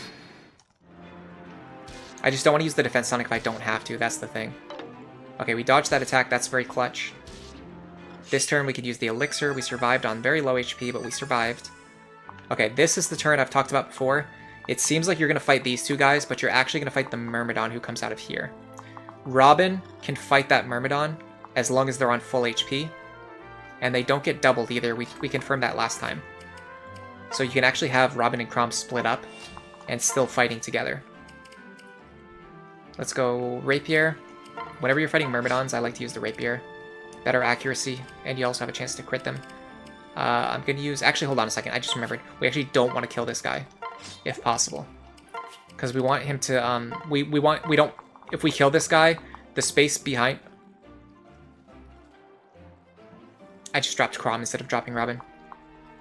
If we kill this guy, the space behind him will open up, and then that allows the Wyvern Rider to come and kill us. I think Robin is actually also... Chrom is actually fine too in the same position though. So it's going to be the same thing, we're just going to have Chrom in the position instead. As I learned from last time, it's actually better to have these guys like around here.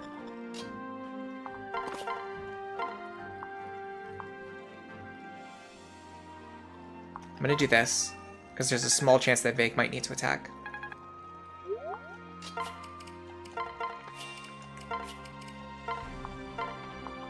Lisa here. I'm actually going to keep Lisa out of the way, because last time she ended up getting in the way.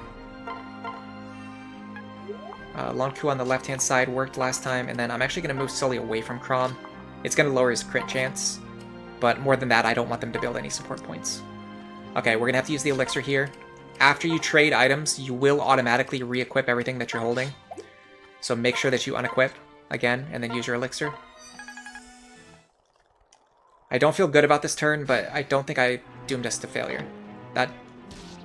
I need to dodge the mage. Okay, I dodged the mage finally for once. Chrom should be fine. Okay, we were actually in danger if that guy had counter. So having Robin in the lead there is essential. If you have Chrom in the lead, he can kill himself with counter. We got lucky that this guy didn't have any dangerous skills. That was pure luck on my part. Okay. So now what we need to do is we need to mop up the left-hand side in such a way that we have a character standing in position who can fight this guy. Normally I would use Chrom for that, but I might need to use Robin for it now because of the way things have worked out. Although really Chrom would still be a lot better. I think Lon'Qu can just kill this guy straight up. In fact, I think even Sully can kill him. Can she? Probably not. Her damage is too low. God, her damage sucks.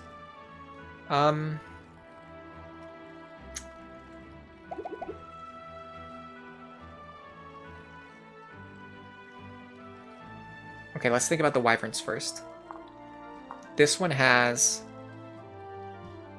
no defense against arrows or magic, so we should chip him down with our arrows and magic characters. Sully. I'll pair her up with Lon'Qu. I'm actually going to give Robin the bronze sword too while I'm here. I don't think she can kill this guy even with Lon'Qu's help, no. But Lon'Qu can definitely kill this guy. Again, we're only using iron sword charges here, so we're saving our killing edge. Now we need Rickon to land an attack. I might use Lisa to boost our accuracy. That would increase our accuracy to 98. I think that's going to be important.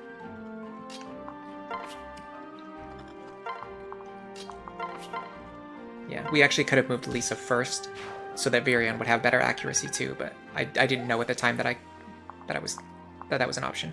Okay, here we're going to be baiting Falchion attacks and going for the kill with Chrom's support. Hold on. That's not how I do it. I do it like this. I go here. No, because I don't want Maribel and Chrom to build support. We're going to heal Chrom first. We're going to pair them up. Then we're going to go for the dual strikes. Should I go for crits? No, this is fine. Dual strike, dual strike, dual strike. Yes. Okay. We didn't get as much damage as we wanted, but we got enough. We got enough. It was enough. So this now last time we got lucky because we killed this guy. If you don't kill this guy, what you do is you have Vake grab. In fact, hold on. Can Vake fight the other guy?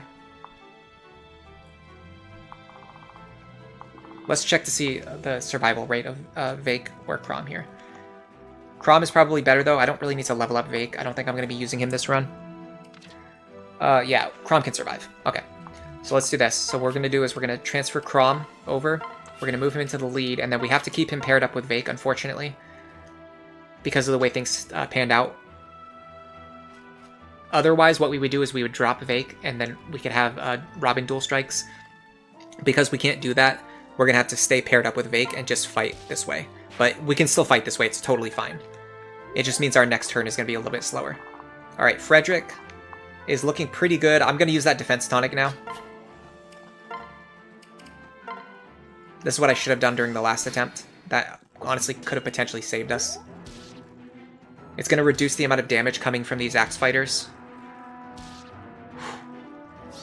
Brutal turn. Absolutely brutal turn. Keep in mind that defense tonic actually saved our lives there. Because we ended on 2 HP, right? And we took 1, 2, 3 physical attacks, which means we gained 6 extra defense from the defense tonic, which means if we didn't use the defense tonic, we would be on negative 4 HP right now. We would be dead. We have to use the elixir again here. I'm going to trade with Sumia now. Just because I have in my head, I'm remembering to unequip my weapon after trading.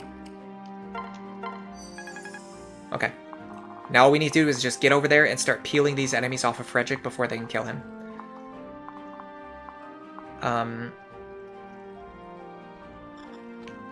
First enemy we're going to peel is this guy. No, he has some kind of overlapping range with somebody. It's going to be this guy, okay. I'll get back to that in a second. Move Mirabelle over here. Well, hold on. Move Chrom here. Split these two up. Mirabelle here. Mend Chrom. Rickon, build some support with Mirabelle, gain some experience. Virion, finish this guy off. I kind of don't like wasting a forged iron bow charge there. I'm gonna let Lon'Qu do it. Lon'Qu's kind of been on fire this run. Alright.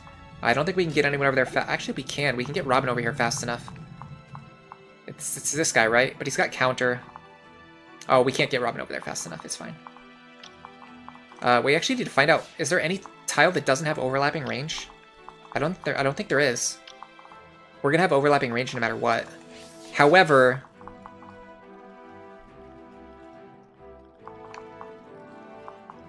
that might be a good thing.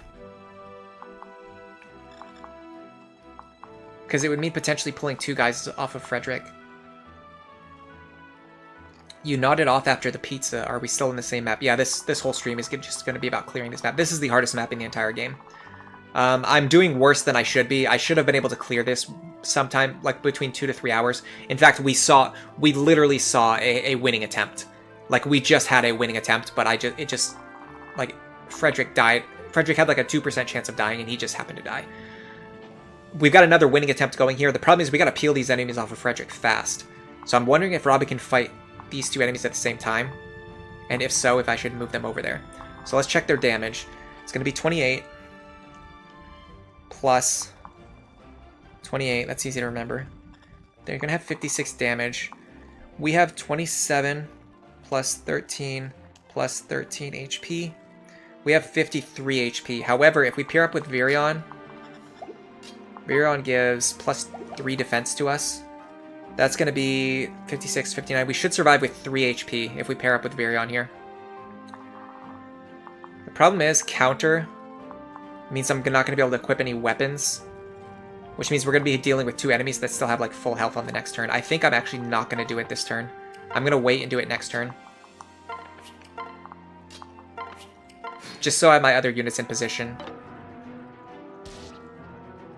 I think it's too risky to pull this turn. See, that's the kind of RNG we need. Frederick just heals himself back up to full. Fantastic, man. Alright, so Robin can survive against these two. Oh, I wish there was a way to pull just one enemy away. We could pull off just the mage. But if we do that, we're not going to have enough units to deal with the guys on the right-hand side. High up. Oh, extra large is sleep-inducing. Yeah, I usually get tired after I eat pizza, too. And then I get sick the next day. Marseillos, make sure you have someone to use a restore staff on you next time after you eat. Your restore staff is called Gluttony. It'll ensure you're hungry again in 3 hours. Food magic is your domain, and Gluttony is your mastery. Nice. Alright, so Robin can pull these guys out safely. Who do I want to pair up with me? I'm thinking it's Virion. Virion keeps us alive. The only problem is if Virion's paired up with us, that kind of splits up our actions that we could potentially be using. What about Sully? Sully gives 2 defense. Vake gives 2 defense. Virion gives 3. This is tricky. I'm gonna go with Sully. Because we really need Virion. We really need Virion to be free next turn. So let's do this. We're gonna unequip our weapons so we don't kill ourselves with counter damage. Now we have to get our other units into position. We need to dive bomb these 2 enemies and kill them, and just kill them next turn. Otherwise, we're gonna be in a really bad position. But there's no other choice because the way the enemies are set up, we can't pull just one enemy off Frederick. We have to pull 2 enemies, and because one of them has counter, we can't fight them on enemy phase either. So Frederick should be fine here. Dodging those mage attacks is always good. Dual guard there is perfect. That is going to give Robin the extra HP they need. Keep in mind we would have still had... yeah, we would have survived on 1 HP just like I calculated. Okay. So we have to be careful about this guy now. So We have to try and kill these enemies without stepping on these red squares as much as possible. Or if possible, we'll have just one enemy standing on this red square at the very end. This guy counters physical damage, so I'd like to use ranged attacks on him, but we also want to use our ranged attacks on the Wyvern so that we can kill him.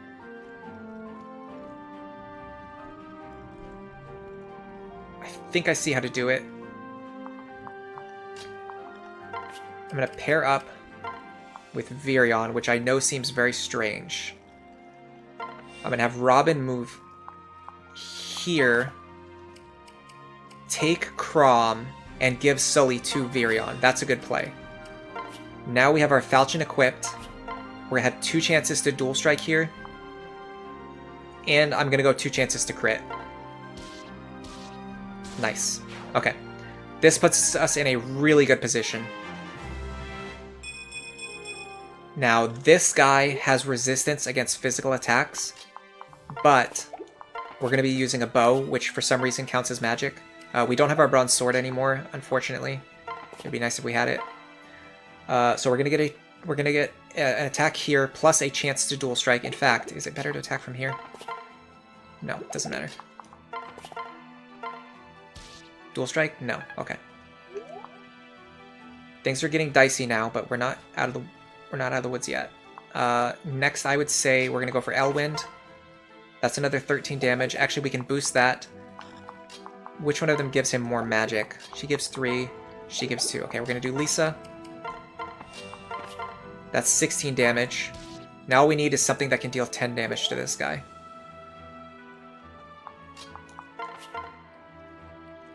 But he has physical resistance, so keep that in mind. I would have to use the Erica Blade here to guarantee the kill.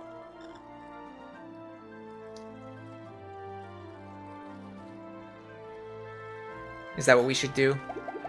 This guy's counter, right? Yeah. If Vake gives us +4 strength, we still wouldn't have enough to kill this guy. We'd be relying on a crit. So I think using the Erica Blade here is the play. Can Chrom use this thing? 6. C rank. Chrom has B rank swords right now. I'm thinking of pulling Chrom over, because I'd rather get experience on a Chrom. But let me make sure that... Ooh, this is bad. There's overlapping ranges again. It's because this guy has pass. God, these enemies are being brutal today. I think we're fine, though, actually. I think only one enemy can reach us on this square. I'm like 90% sure only one enemy can reach us on this square.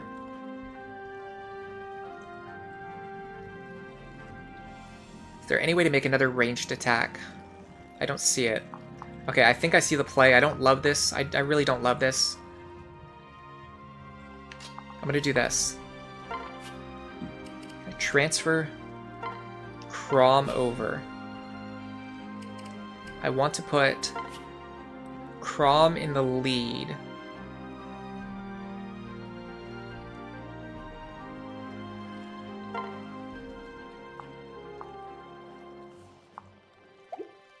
I'm going to take the Erica Blade.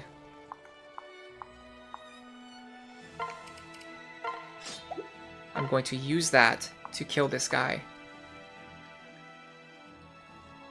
And let Chrom get some experience. Let me make sure Lon'Qu has the Iron Sword equipped. He does.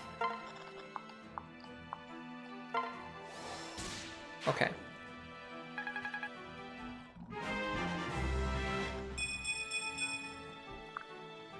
What is Vake holding? Just an Iron Axe. Now Vake is going to move here.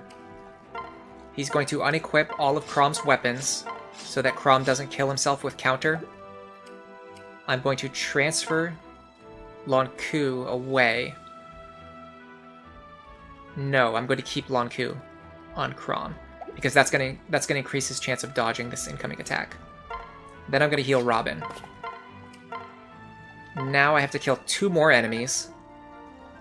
Usually you only have to kill these enemies one at a time, but they have had the perfect storm of skills and positioning and like standing in the exact, like the enemies with the exact skills have been standing in the exact positions. That's forced me to have to pull away 2 enemies at a time.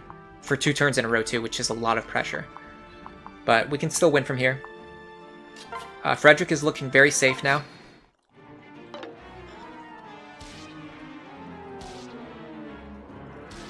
$13 damage, we take 13. The question is, will this... Okay, the other flyer actually stays up there, which is even better. That means... Well, actually, no, that's not better, because... Oh, God, I see what's happening now. This is really bad. This is really bad. We're in an infinite loop now. Every single turn, we're going to kill this guy. But then it's also going to leave it into... So that this flyer... So that these 2 enemies right here have a chance to both fly it. Every turn, when we kill this guy, it's going to open up a space so that these 2 enemies can both attack us again. However... We're getting rid of the guy with counter now, which means we can put Robin in this position, and we can actually fight 2 enemies next turn. I'm pretty sure. I'm pretty sure. I'm not 100% sure, but I'm fairly certain this works. So let's start with this. This is always a good opener. Okay, sure. Another 13 here.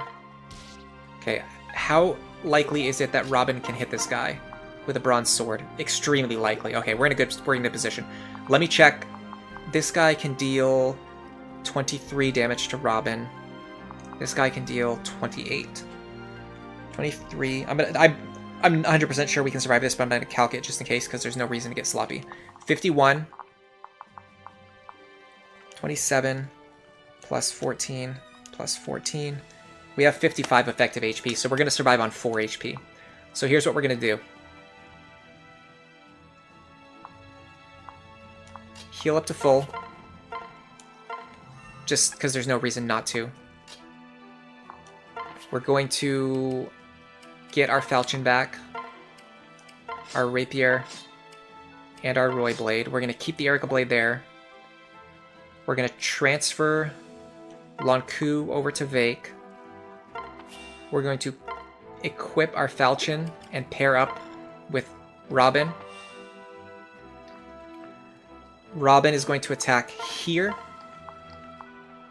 Kill this enemy with the bronze sword. We don't take counter damage because we kill him. Next turn, these enemies are going to fly down and attack Robin, although unfortunately if we don't kill them, they might still only attack us one at a time. But we'll deal with that when that happens. And honestly, if that happens, that's actually better because it's going to allow our other units to gain experience. Robin's already got enough experience. We really want our other units to gain levels. Yeah, that defense tonic has paid off so much. We've probably gained like an extra, I don't know, 20 HP from that defense tonic that we used earlier. Ooh, Luna. That's scary. That's very scary. Now we have to figure out if Robin can actually fight these 2 enemies, because I don't think they can. 28 plus 28 is 56 damage. And we're only going to have...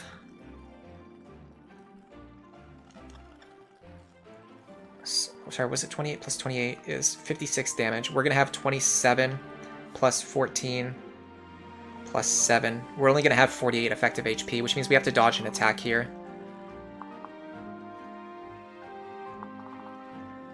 Am I fine with that?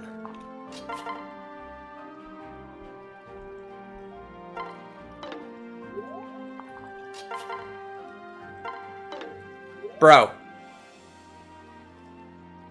Are you kidding me?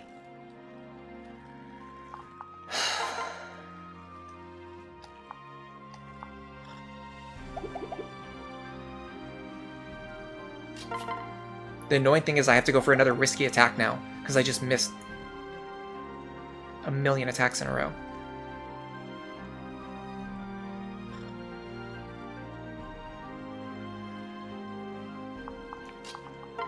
I can potentially boost my accuracy by standing here, I think. This might push me up to the next threshold. I'm not sure if it did or not, but I think we have to do this. Okay. Now what we have to do is dodge at least one of these incoming attacks, which is pretty likely. We have a sword equipped and we're fighting 2 guys with axes, and they don't have guaranteed accuracy skills. So they probably have like a 20, maybe a 20% chance of hitting Robin. I can't, it's hard to figure out what the exact chance is.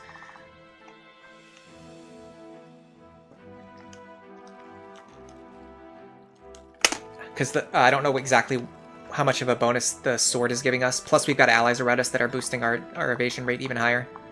But suffice to say, there's a pretty good chance we survive here. I'm going to use another Vuln. Just in case. Okay, these enemies should go after Robin now. Okay, we got the dodge. We're safe here now. Plus, we didn't open up that space. If we opened up that space, there was a chance that the enemy could have... that we could have gotten attacked twice. But not only did we dodge the attack, but we also didn't get attacked twice. So everything worked out. God, I really wish I had a cheaper tome that Rickon could use. Is there any way for me to get the wind tome over to him? Or the fire tome? There is.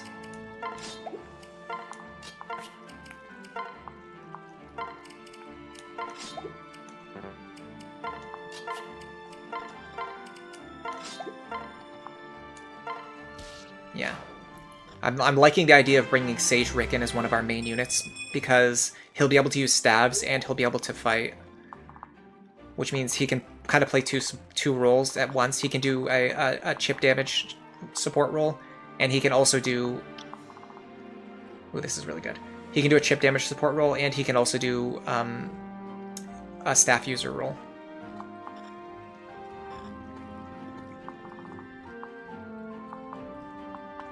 I like how all three of these enemies have counter. That's not obnoxious at all.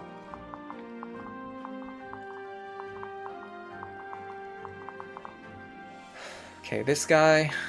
Frederick's completely safe now. I don't think there's any way for these three enemies to kill Frederick, even if we sat here and waited for 100 turns. This guy is going to come over here and fight Robin. I'm considering the merits of unequipping my Falchion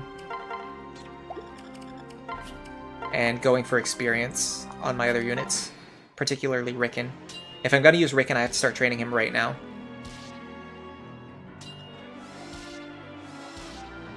Yeah, that might have been a little bit too cocky, but we'll see. So we do Virion here, then Rickon here. Rickon can actually get the kill with fire, which is cool. Love to see that. Okay. Is there any way to bait out just one of these enemies? I don't think so. I think all three of them have overlapping ranges. Yeah. So what we're going to do now is... I think Frederick can actually get out of their, like, all of their attack ranges, though. This. Maribel is going to heal Frederick, so we don't have to keep wasting Vulns. Remember, this is a no grinding run, so it's kind of important that we don't waste all of our resources. Even vulneraries, the cost of those adds up over time. Okay, so by doing this, by splitting up our units and moving away from the fort, this is going to split up the enemy attack ranges. Now, the attack ranges don't overlap anymore. Now we can fight just this guy. And in fact, we can kill this guy. And I will show you how. Frederick actually needs Virion. Hold on. I'm an idiot. How do you do this? I think the problem is actually Virion being stuck in this position. No, we're good. I see how to do it. We're gonna go 1, 2, 3, 4, 5. He doesn't have pass, does he? Yes, he does. 2, 3, 4, 5. So he can hit here. Can Frederick reach that spot? He can. Okay, so we're gonna put Virion in the back here. Like this. Then we're gonna have Frederick go over here and grab Virion and equip the Silver Lance. This is going to allow him... So this enemy is going to run over here and attack Frederick, and then Frederick is going to one-shot this enemy, which is going to prevent us from taking any counter damage. This also gets Virion and Sully out of the enemy ranges. Next, we need to make sure that the rest of our characters are going to be in position to jump in and attack on the next turn so that we can kill these two guys on player phase next turn. In order to do that, we need to...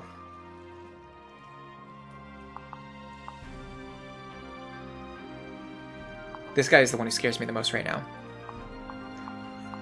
He can't move into this square. I'm like pretty sure he can't move into that square. I'm gonna do this. Oh, hold on a second. My battery's getting low. I gotta plug in my laptop again. I've had to do this on a couple of the streams. The streams keep going longer than I want them to go. It's causing me to have to actually like charge my laptop while I'm streaming. Hold on a second.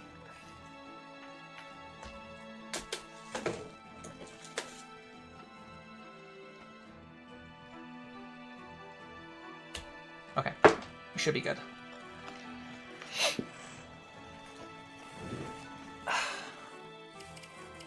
Okay, I'm pretty sure this square is safe. Yeah, it is. Okay. Because I want Rickon to be as far forward as possible. Same thing with Robin and Chrom. I'm a little worried about Chrom because he... Oh, hold on a second. In the convoy, there's a one-use vulnerary. Is it worth it? Did any of these guys have Vantage?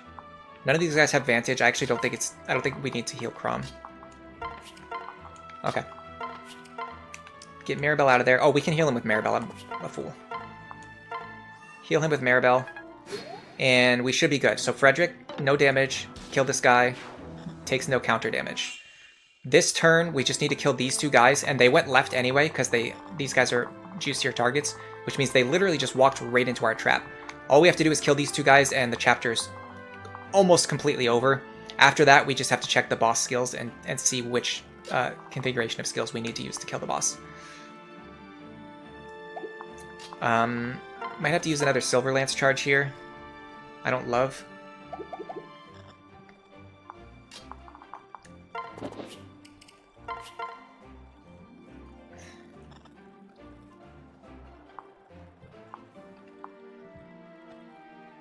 Do not love the idea of doing that, but is there any other way? Well, I think we'd have to get rid of this guy. The problem is two of our best support units, Virion and Sully, are trapped on the right-hand side right now. Just stop by. No Bloodborne this week, or is that going to be on another day? No Bloodborne this week. Sorry. I had other stuff to do this weekend, so I didn't have enough energy to do 2 streams. I also just I just finished making a video on Friday, so like I was editing videos on Friday. I had something else to do on Saturday, and then I could only stream 1 day this week, and I wanted to stream this. Okay, so both of these guys have counter, and most of our best support units are over there. I think we have to do this.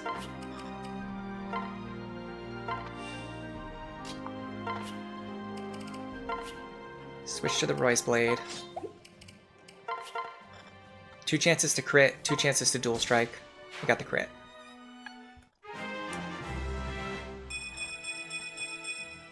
Nice level up, too.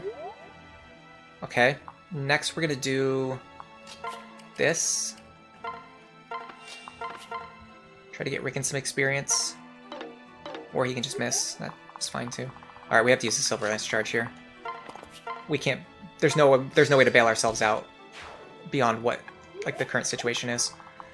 Alright, let's start getting ready for the final phase. So after you finish... So the bottom half strategy, zone control in the bottom left. Frederick protects this fort and keeps the enemy aggression, and then after you've completely taken over the bottom left area of the map, you start pulling enemies off of Frederick and taking them out one at a time. After you finish that, the only thing left to do is check the skills on these enemies and figure out the best way to draw out and kill as many of these enemies on 1 turn as possible. These 5 wyverns have linked AI, so you have to kill as many of them as you possibly can on the first turn when they start moving. And then on the second turn, you have to kill the boss before he can do anything. You cannot let this guy have free reign. At the very least, you need to get him into a position where you know 100% what he's going to do on the next enemy phase. Most of my units are not going to be super useful here. So let's take a second to analyze the enemies and see what we're dealing with. This guy has Luna, but a fairly low hit rate. It might be okay to fight him with Robin. This guy has, unfortunately, counter. You really don't want this guy to have counter. But I think Robin can still handle the left-hand side if we need to. The boss doesn't matter. This guy has counter, that is a problem. This guy's counter, that's also a problem. Okay, I see what we need to do. It's actually going to be the same strategy that we used last time. Where's Maribel? Okay, sorry, I have to sandbag for one turn.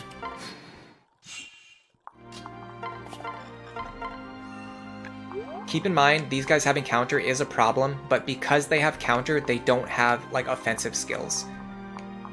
Enemies can only have a limited number of skills, so as scary as counter is, it usually means the enemy doesn't have offensive skills. The fact that they don't have offensive skills is very important, because it means they can actually do very, very little damage to Frederick, especially with a Virion pair-up. That means that we can send Frederick over here with his weapons unequipped, and he can just keep these two wyverns busy. Actually, hold on, I might want Virion with me. Yeah, I want Virion with me. I want Virion on the left-hand side, so I can't bring Virion with me, but I can bring Sully. She's like the next best option. Actually, I wonder if Vake is better. Let's go with Sully. Alright. So Frederick, when we're ready... Let me unequip my items too, just so I don't forget later. When we're ready, Frederick is going to run up here and he's going to distract those two wyverns. We got some weapon proficiency, that's always good. Robin is going to be responsible for dealing with the other three wyverns, but Robin is going to have the help of the entire support squad. So let's get that strategy underway. So what we need to do is start moving Robin and our support units over to the left-hand side.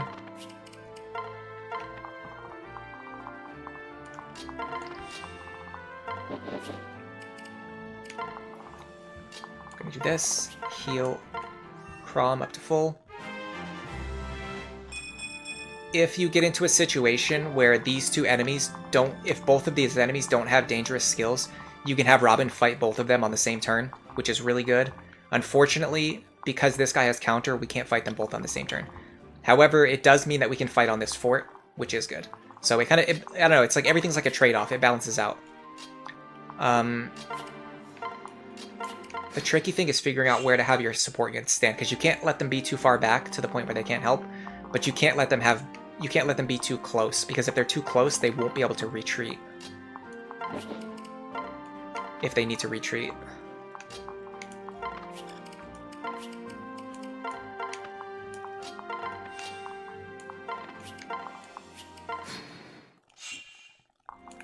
Okay.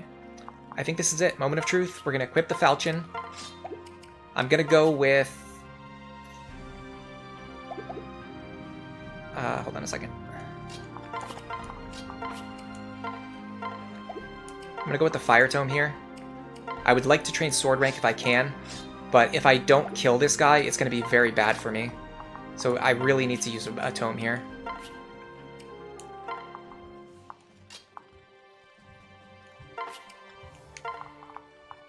I'm actually going to take the Hand Axe. Someone recommended I do this during the last stream. It's actually not a good idea because you want to conserve Hand Axe charges, but in the absolute worst case scenario, if we have to use a Hand Axe charge, that's probably better. Okay, at the same time, Frederick is going to go over here, and he's going to bait these two enemies. We can do that in...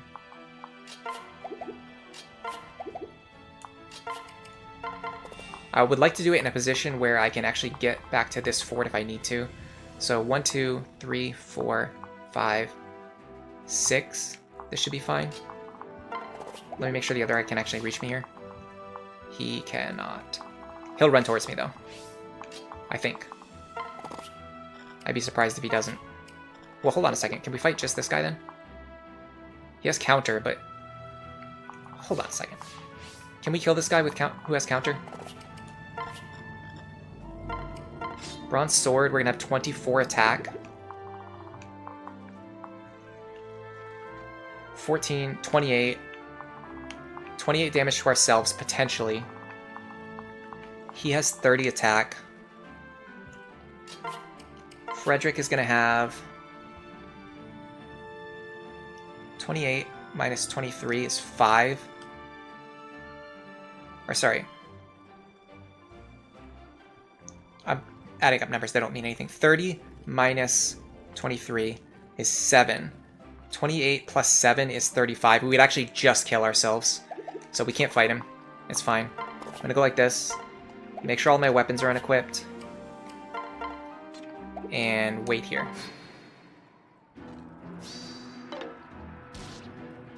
Okay. That's what you like to see.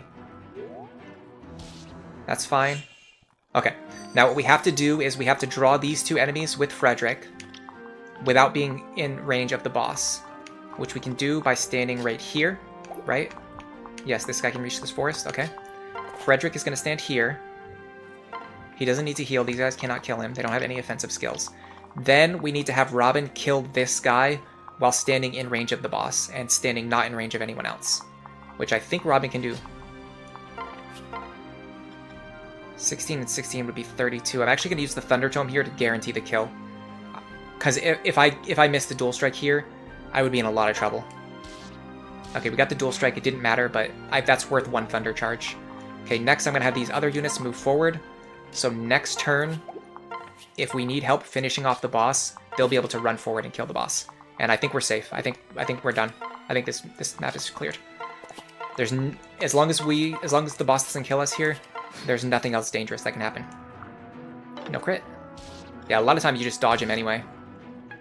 Boss actually survived. We might be able to give the kill to Rickon. What do you think about that? No, he has Vantage Plus, and he has Tomahawk. So if we can give the kill to anybody, it has to be somebody who can survive a round of combat with him. Which, honestly, might be Chrom.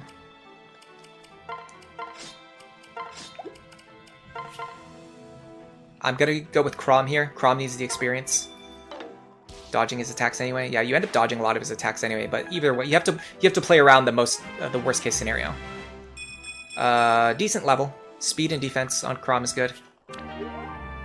Okay, start splitting up our other units. In fact, it might be possible to do this. Yes, I like this idea. I want Rickon over here. Can I do what I want to do with Rickon?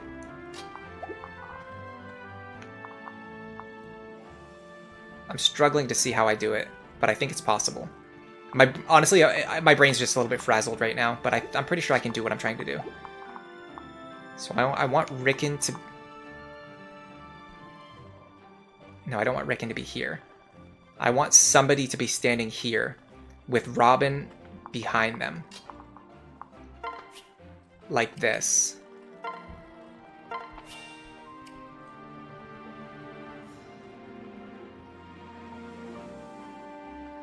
Then I'm going to have...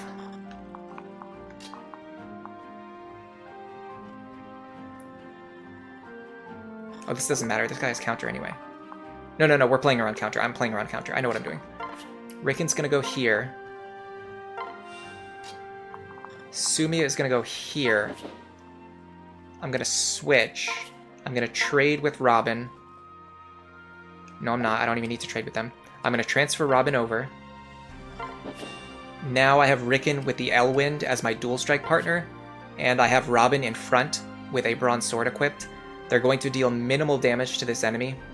So this enemy, I'll probably dodge their attack anyway, but if they do hit me, it won't matter. They'll only deal around 15 damage to me. I'll have 13 HP left.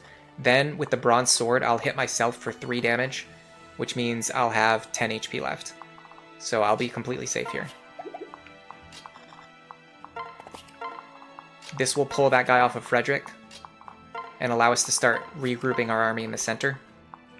I'm going to move Frederick onto the fort as well. Hold on, is that going to block this guy? I actually won't move onto the fort yet, just because I don't want to block that guy. Totally fine, 3 damage to ourselves, and then Rickon dual strikes with Elwind, dealing a ton of damage to the enemy. That's one of the ways to play around counter, is to use really weak attacks on your lead unit, and then have your dual strike unit deal a lot of damage. From this position, I'm liking... Gotta be careful about the enemies up top. Don't want to stand in their range. This position seems safe. I'll give Chrom another kill here.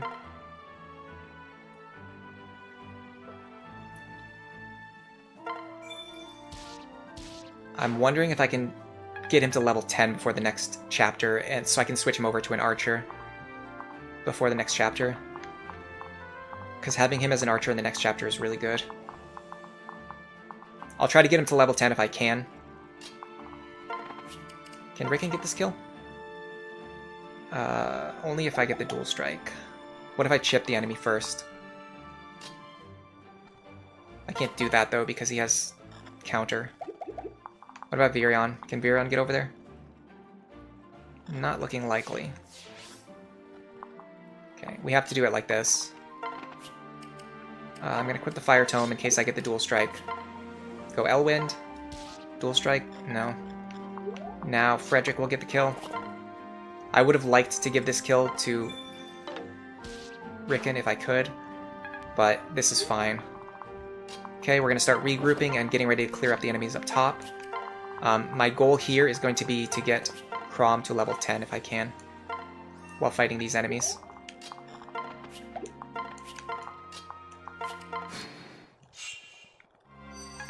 So if you can get Chrom to level 10 before the end of this chapter, you can use your second seal to change him into an archer. Having him as an archer in the next chapter is pretty useful because he can shoot over the walls, and it'll make sense why that's useful. Like, it's hard to explain it without seeing the map, but in the next stream I suppose you'll see what I'm talking about. Has Fire Emblem ever had a guts-based character? There's not really any that are coming to mind. I would say maybe Ike is the closest. He's not really, though. He's just like the closest. I'm actually going to take my time and do all of my healing with Maribel so she gets as much experience as possible. So you're going to have to wait. It's going to be a little bit of a sandbagging stream for a few minutes. In fact, let me not even heal Frederick with the fort. I'm actually going to heal him with his staff just so I get more experience on Maribel. Magic units in Awakening are really good, so it's typically a good idea to invest into like all of them if you can. It's kind of like people say that like in earlier Fire Emblem games, units on horses are good, or flyers are good, so like there's no reason to like not use every single flyer. It's kind of the same in Awakening, like all of the magic units are good, so like you should probably just use all of them. It's not that straightforward. Like typically you want to make some cuts. Like I'm cutting Maribel. I'm not sure if I'm going to use Henry, but I'm definitely going to use sorry, I'm cutting Miriel. I'm keeping Maribel. I'm not sure if I'm going to use Henry. I am going to use Saria. I'm going to use Maribel. I'm going to use Lisa. I'm very strongly considering Rickon. The issue with Rickon is you just don't have enough deployment slots to train him. But if I was going to train him, I think I've done a pretty good job of it. Alright, let's check out these enemies. This guy should be pretty safe to fight. This guy's a little frustrating because he has counter. This guy's nothing. This guy having counter is actually really annoying. Alright, let's pull this guy out. I'm going to do it with Asumia Frederick pair up. In fact, let's do it this way. I'm not going to fight this guy with this pair, so I'm just going to use them to draw this guy out.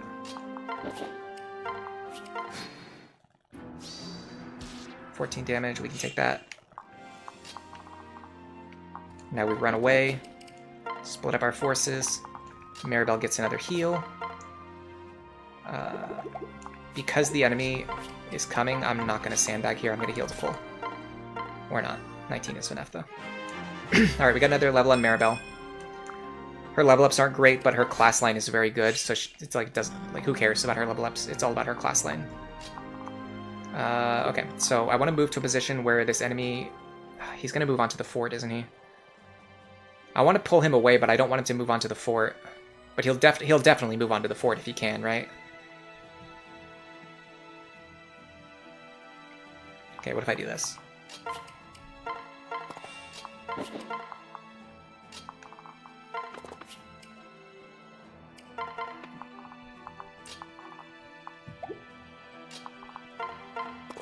Now I feel like I am sandbagging again, but this guy's kind of annoying to kill the way that he is, the skills that he has. Okay. Thank you. Now we should be able to get him without standing on the fort. Yes, okay, he can't stand on the fort anymore. This is what we wanted. Now we're going to go over here. We're going to use our men's staff. Rickon is going to fight this guy. Let me make sure that he can't kill Rickon. 18 damage. Rickon has 20 HP. Yeah, there's no way he can kill Rickon. Can we get Chrom over here? Let's do Robin. Bronze Sword. Got our backup units standing here. We want Chrom to be closer. Actually, let's have Sully move over here too. Sully here. Virion's probably not going to be very useful. I'll move him forward just in case. And I'll put Lisa over here for repositioning. Okay, this should be fine. Rickon's going to fight this guy. We should be guaranteed to survive, and we'll deal a little bit of counter damage. Yeah, the good thing about Rickon is he dodges too. Like, the guy dodges. I'm not sure why either. It's not like his speed is super high. There must be something about him that causes him to dodge. I don't know what it is. Okay, that crit helped a lot. That is going to make it so I think Chrom might be able to get this kill, which we want Chrom to get as many kills as possible right now.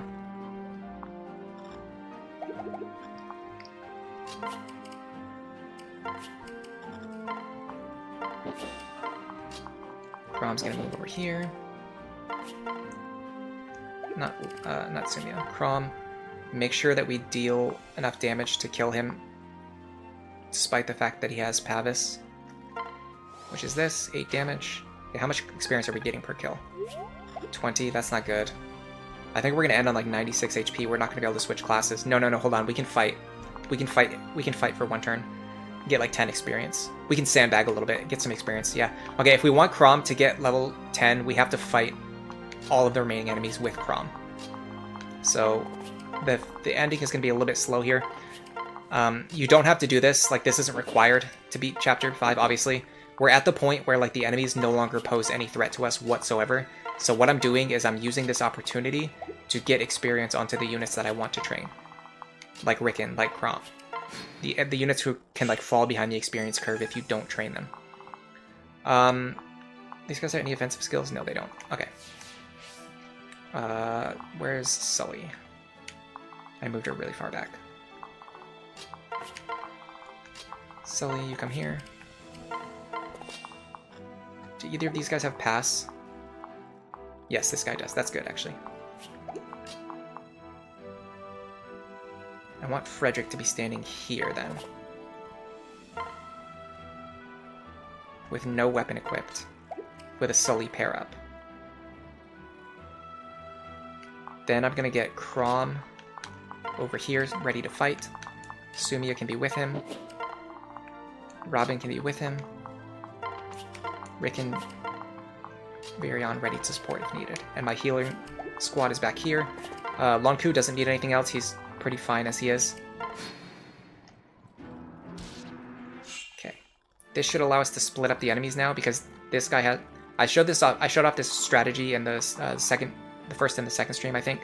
But if you have a configuration like this, where one enemy has pass and one enemy does not have pass, you can actually use it to your advantage, like this. So this guy can't get past Frederick, but this guy can. And that means we can actually split them up. Like so. I'm going to use the falchion here. I'm going to pair up with Robin with actually no weapon equipped, because I don't want to kill this guy. And then I'm going to start building supports with Sumia.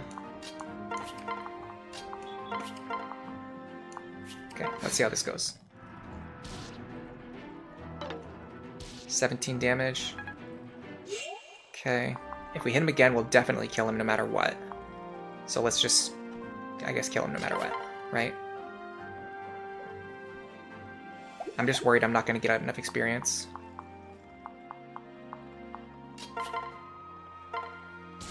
Nice crit. Okay, that puts us at 88. Okay, we're pretty good. If we kill this guy, we should get to level 10. Let's let Maribel get a little bit more experience here. Maribel Frederick's pretty good too, by the way. Alright, I'm going to switch. I'm going to do this. I'm going to split these characters up. Switch. Put Sumia here. So next turn she can fly. So Chrom is going to pair up with Sumia. Now I'm a little bit worried I'm going to one-round this guy. No, I'm not. Which is actually good, because we're going to get more experience. I'm going to unequip all of Sumia's weapons so that she doesn't dual strike. I'm going to go like this, and I'm actually going to wait here so that I get this shiny spot. And we got a Volant Axe, which is, I'm pretty sure, really good. I think it's a 1-2 range axe, right? Yeah. It has bad accuracy, but that doesn't matter in some situations. You can actually use this Volant Axe on Chapter 7. And, in fact, Chapter 6 and Chapter 7. It's pretty good in both of them on Frederick. Or if you don't get the Orson's Hatchet, if you don't get the Volant Axe, that's fine. You can just have him use the Hand Axe. So it's not like we're like cheesing the game by standing on these shiny spots. They just help slightly. Alright, we should be good. Interesting that he's attacking Frederick instead of Chrom. Did not expect that.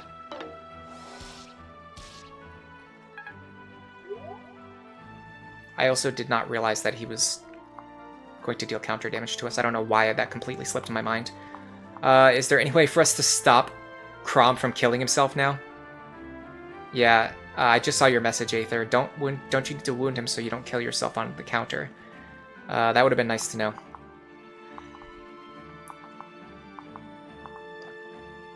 He doesn't know that he has counter, though. He doesn't... Keep that in mind. He doesn't know that he has counter, so how much damage can he do to Chrom? Okay, so the problem actually isn't that we're going to kill ourselves with counter, it's that he thinks he can kill Chrom if he attacks, and so he'll attack Chrom because he thinks he can kill Chrom, but he actually can't. But he will attack Chrom because he thinks he has lethal here, and because he does that, we're going to kill ourselves with counter, I think. We're going to deal 18, we're going to deal 18 minus 4, we're going to deal 14 damage to him, 14 damage, yeah, we'll kill ourselves on the first hit. I hate this. We should have chipped him down first, because now we're just shy of the experience we need to get to level 10. And this could have easily been avoided if I was just paying more attention. The tricky thing is, too, that if we actually don't kill this guy... well, hold on a second. Hold on a second. I have a plan, but it's a little risky. It's going to require us to dodge an attack. But we're standing on a fort. We have a sword equipped. Feels like it's not impossible.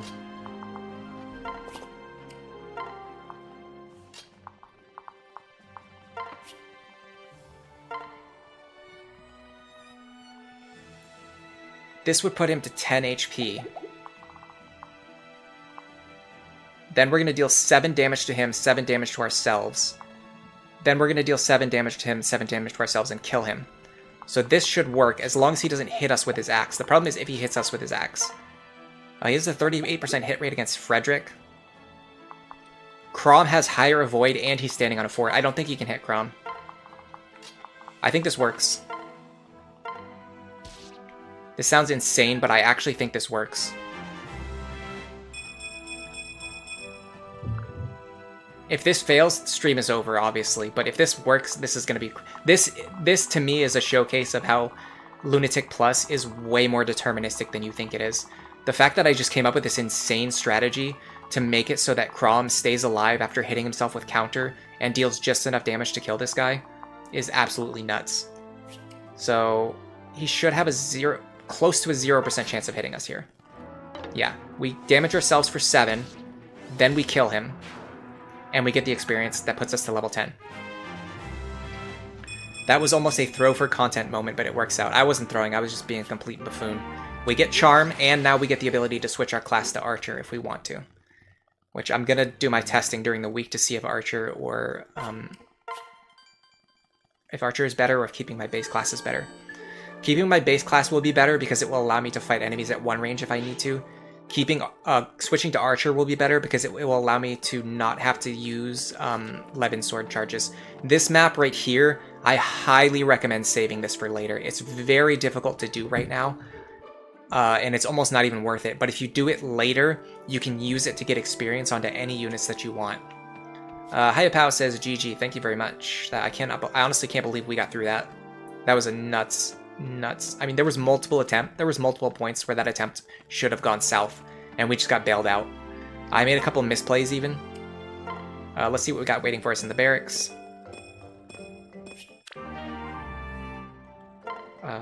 Just conversation that doesn't lead to anything.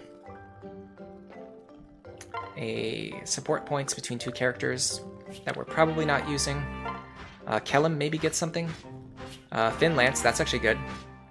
Just an extra lance in our inventory so that we don't have to waste money buying iron lances, basically. Conversation between characters. Alright, and let's see what support ranks we got. Frederick and Virion C support is good, although it might be too late. We actually wanted to get that earlier. But no, we're going to have Frederick and Virion pair up in Chapter 7, probably.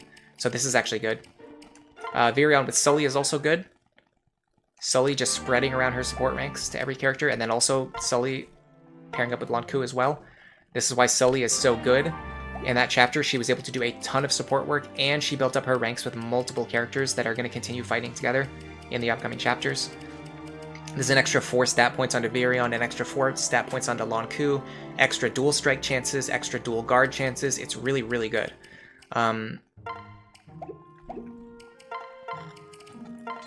We got a Bullion. I'm going to keep that in his inventory so we remember to sell it next time.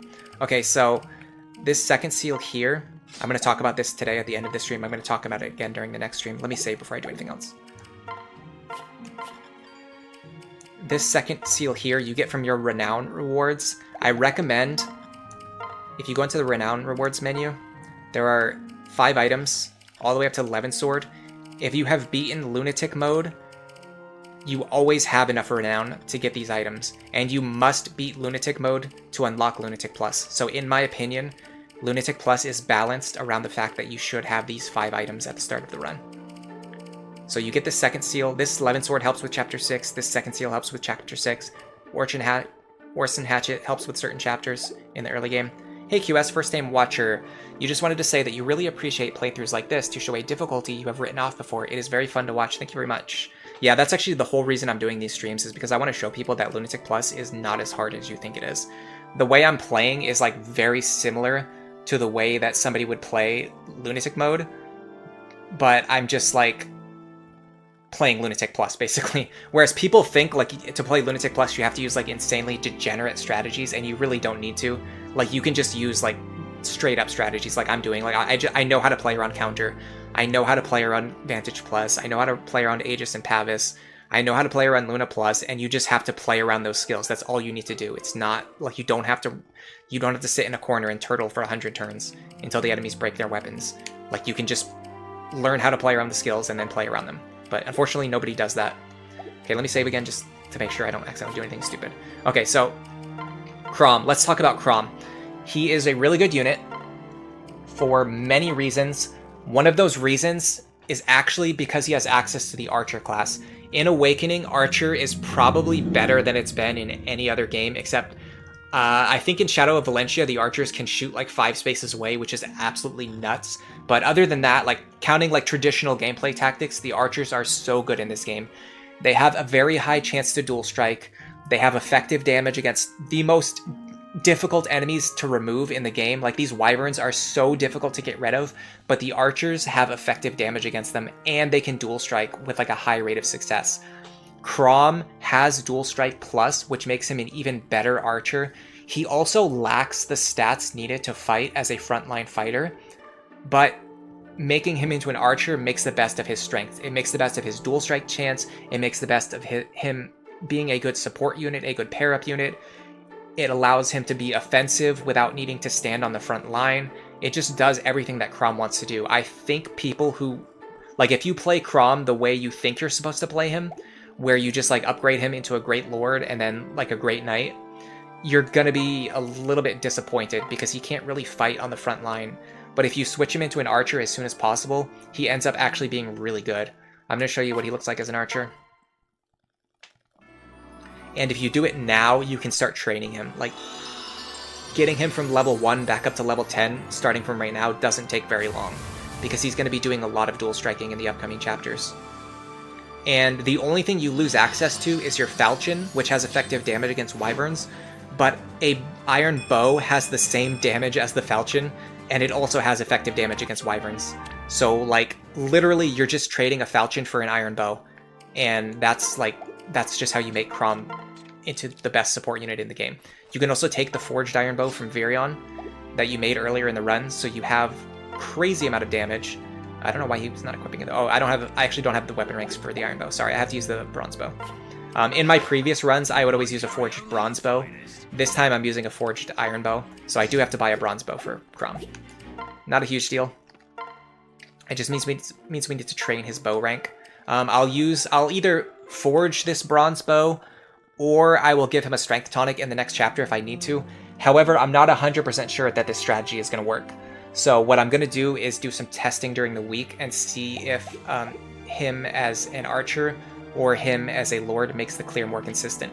If you can't switch him to an archer in this chapter, you can just do it in chapter 7. It's not a huge deal. So either way is fine. You either make him an archer now or you make him an archer in chapter 7. We're actually not going to keep this. I'm going to overwrite this file, but I just wanted to show off and talk a little bit about Chrom and what makes him so good and what makes him really so unique as a lord, because there's not any other lords in the game who like play the best as an archer. Like you just don't hear about that. Like you would never think about making Corrin into an archer, or even like if you look at the other royals, like you wouldn't think about changing Xander into an archer. Obviously Takami's an archer by default, but he's not like a main lord, he's like a secondary lord. It's really unique that Chrom is so good as an archer, and also the fact that archers are so good in this game. Like you've already seen how much work Virion has been putting in so far in the run. Now just imagine if your best lord with an extra 20% chance to dual strike also had like that amount of utility and chip damage. But there's no way I can do another chapter today. I heard it took 4 hours just clearing the hardest chapter in the game. I'm gonna head out. QS, thanks for stopping by today. Welcome to the stream. I hope to see you again, maybe next week. Hiya Pow, you as well. Thank you for coming. I hope to see you again. Aether, thanks for being here as always. Marseos, thanks for being here as always. If you two weren't here, there's a good chance I would be talking to myself for 4 hours, and YouTube wouldn't even recommend this stream to anyone else. Patrick Dodson, thanks for stopping by today. Thanks for being here. You've been here, starting to become a regular. I recognize you. I know your name. I will not forget you next time. Devino stopped by earlier. He's probably not here anymore, but either way, thanks for stopping by. And Some Oak was here at the very start of the stream. He left already, and he's actually so far back I don't see him in the chat logs, but I know he was here. Same with Odd Panda. Thanks for stopping by. I am going to get something to eat, because I absolutely need something to eat. I actually have not eaten yet today. I woke up, I started streaming right away. What a war effort. No kidding. The war is over. Time for me to rest. For now, enjoy the rest of your day.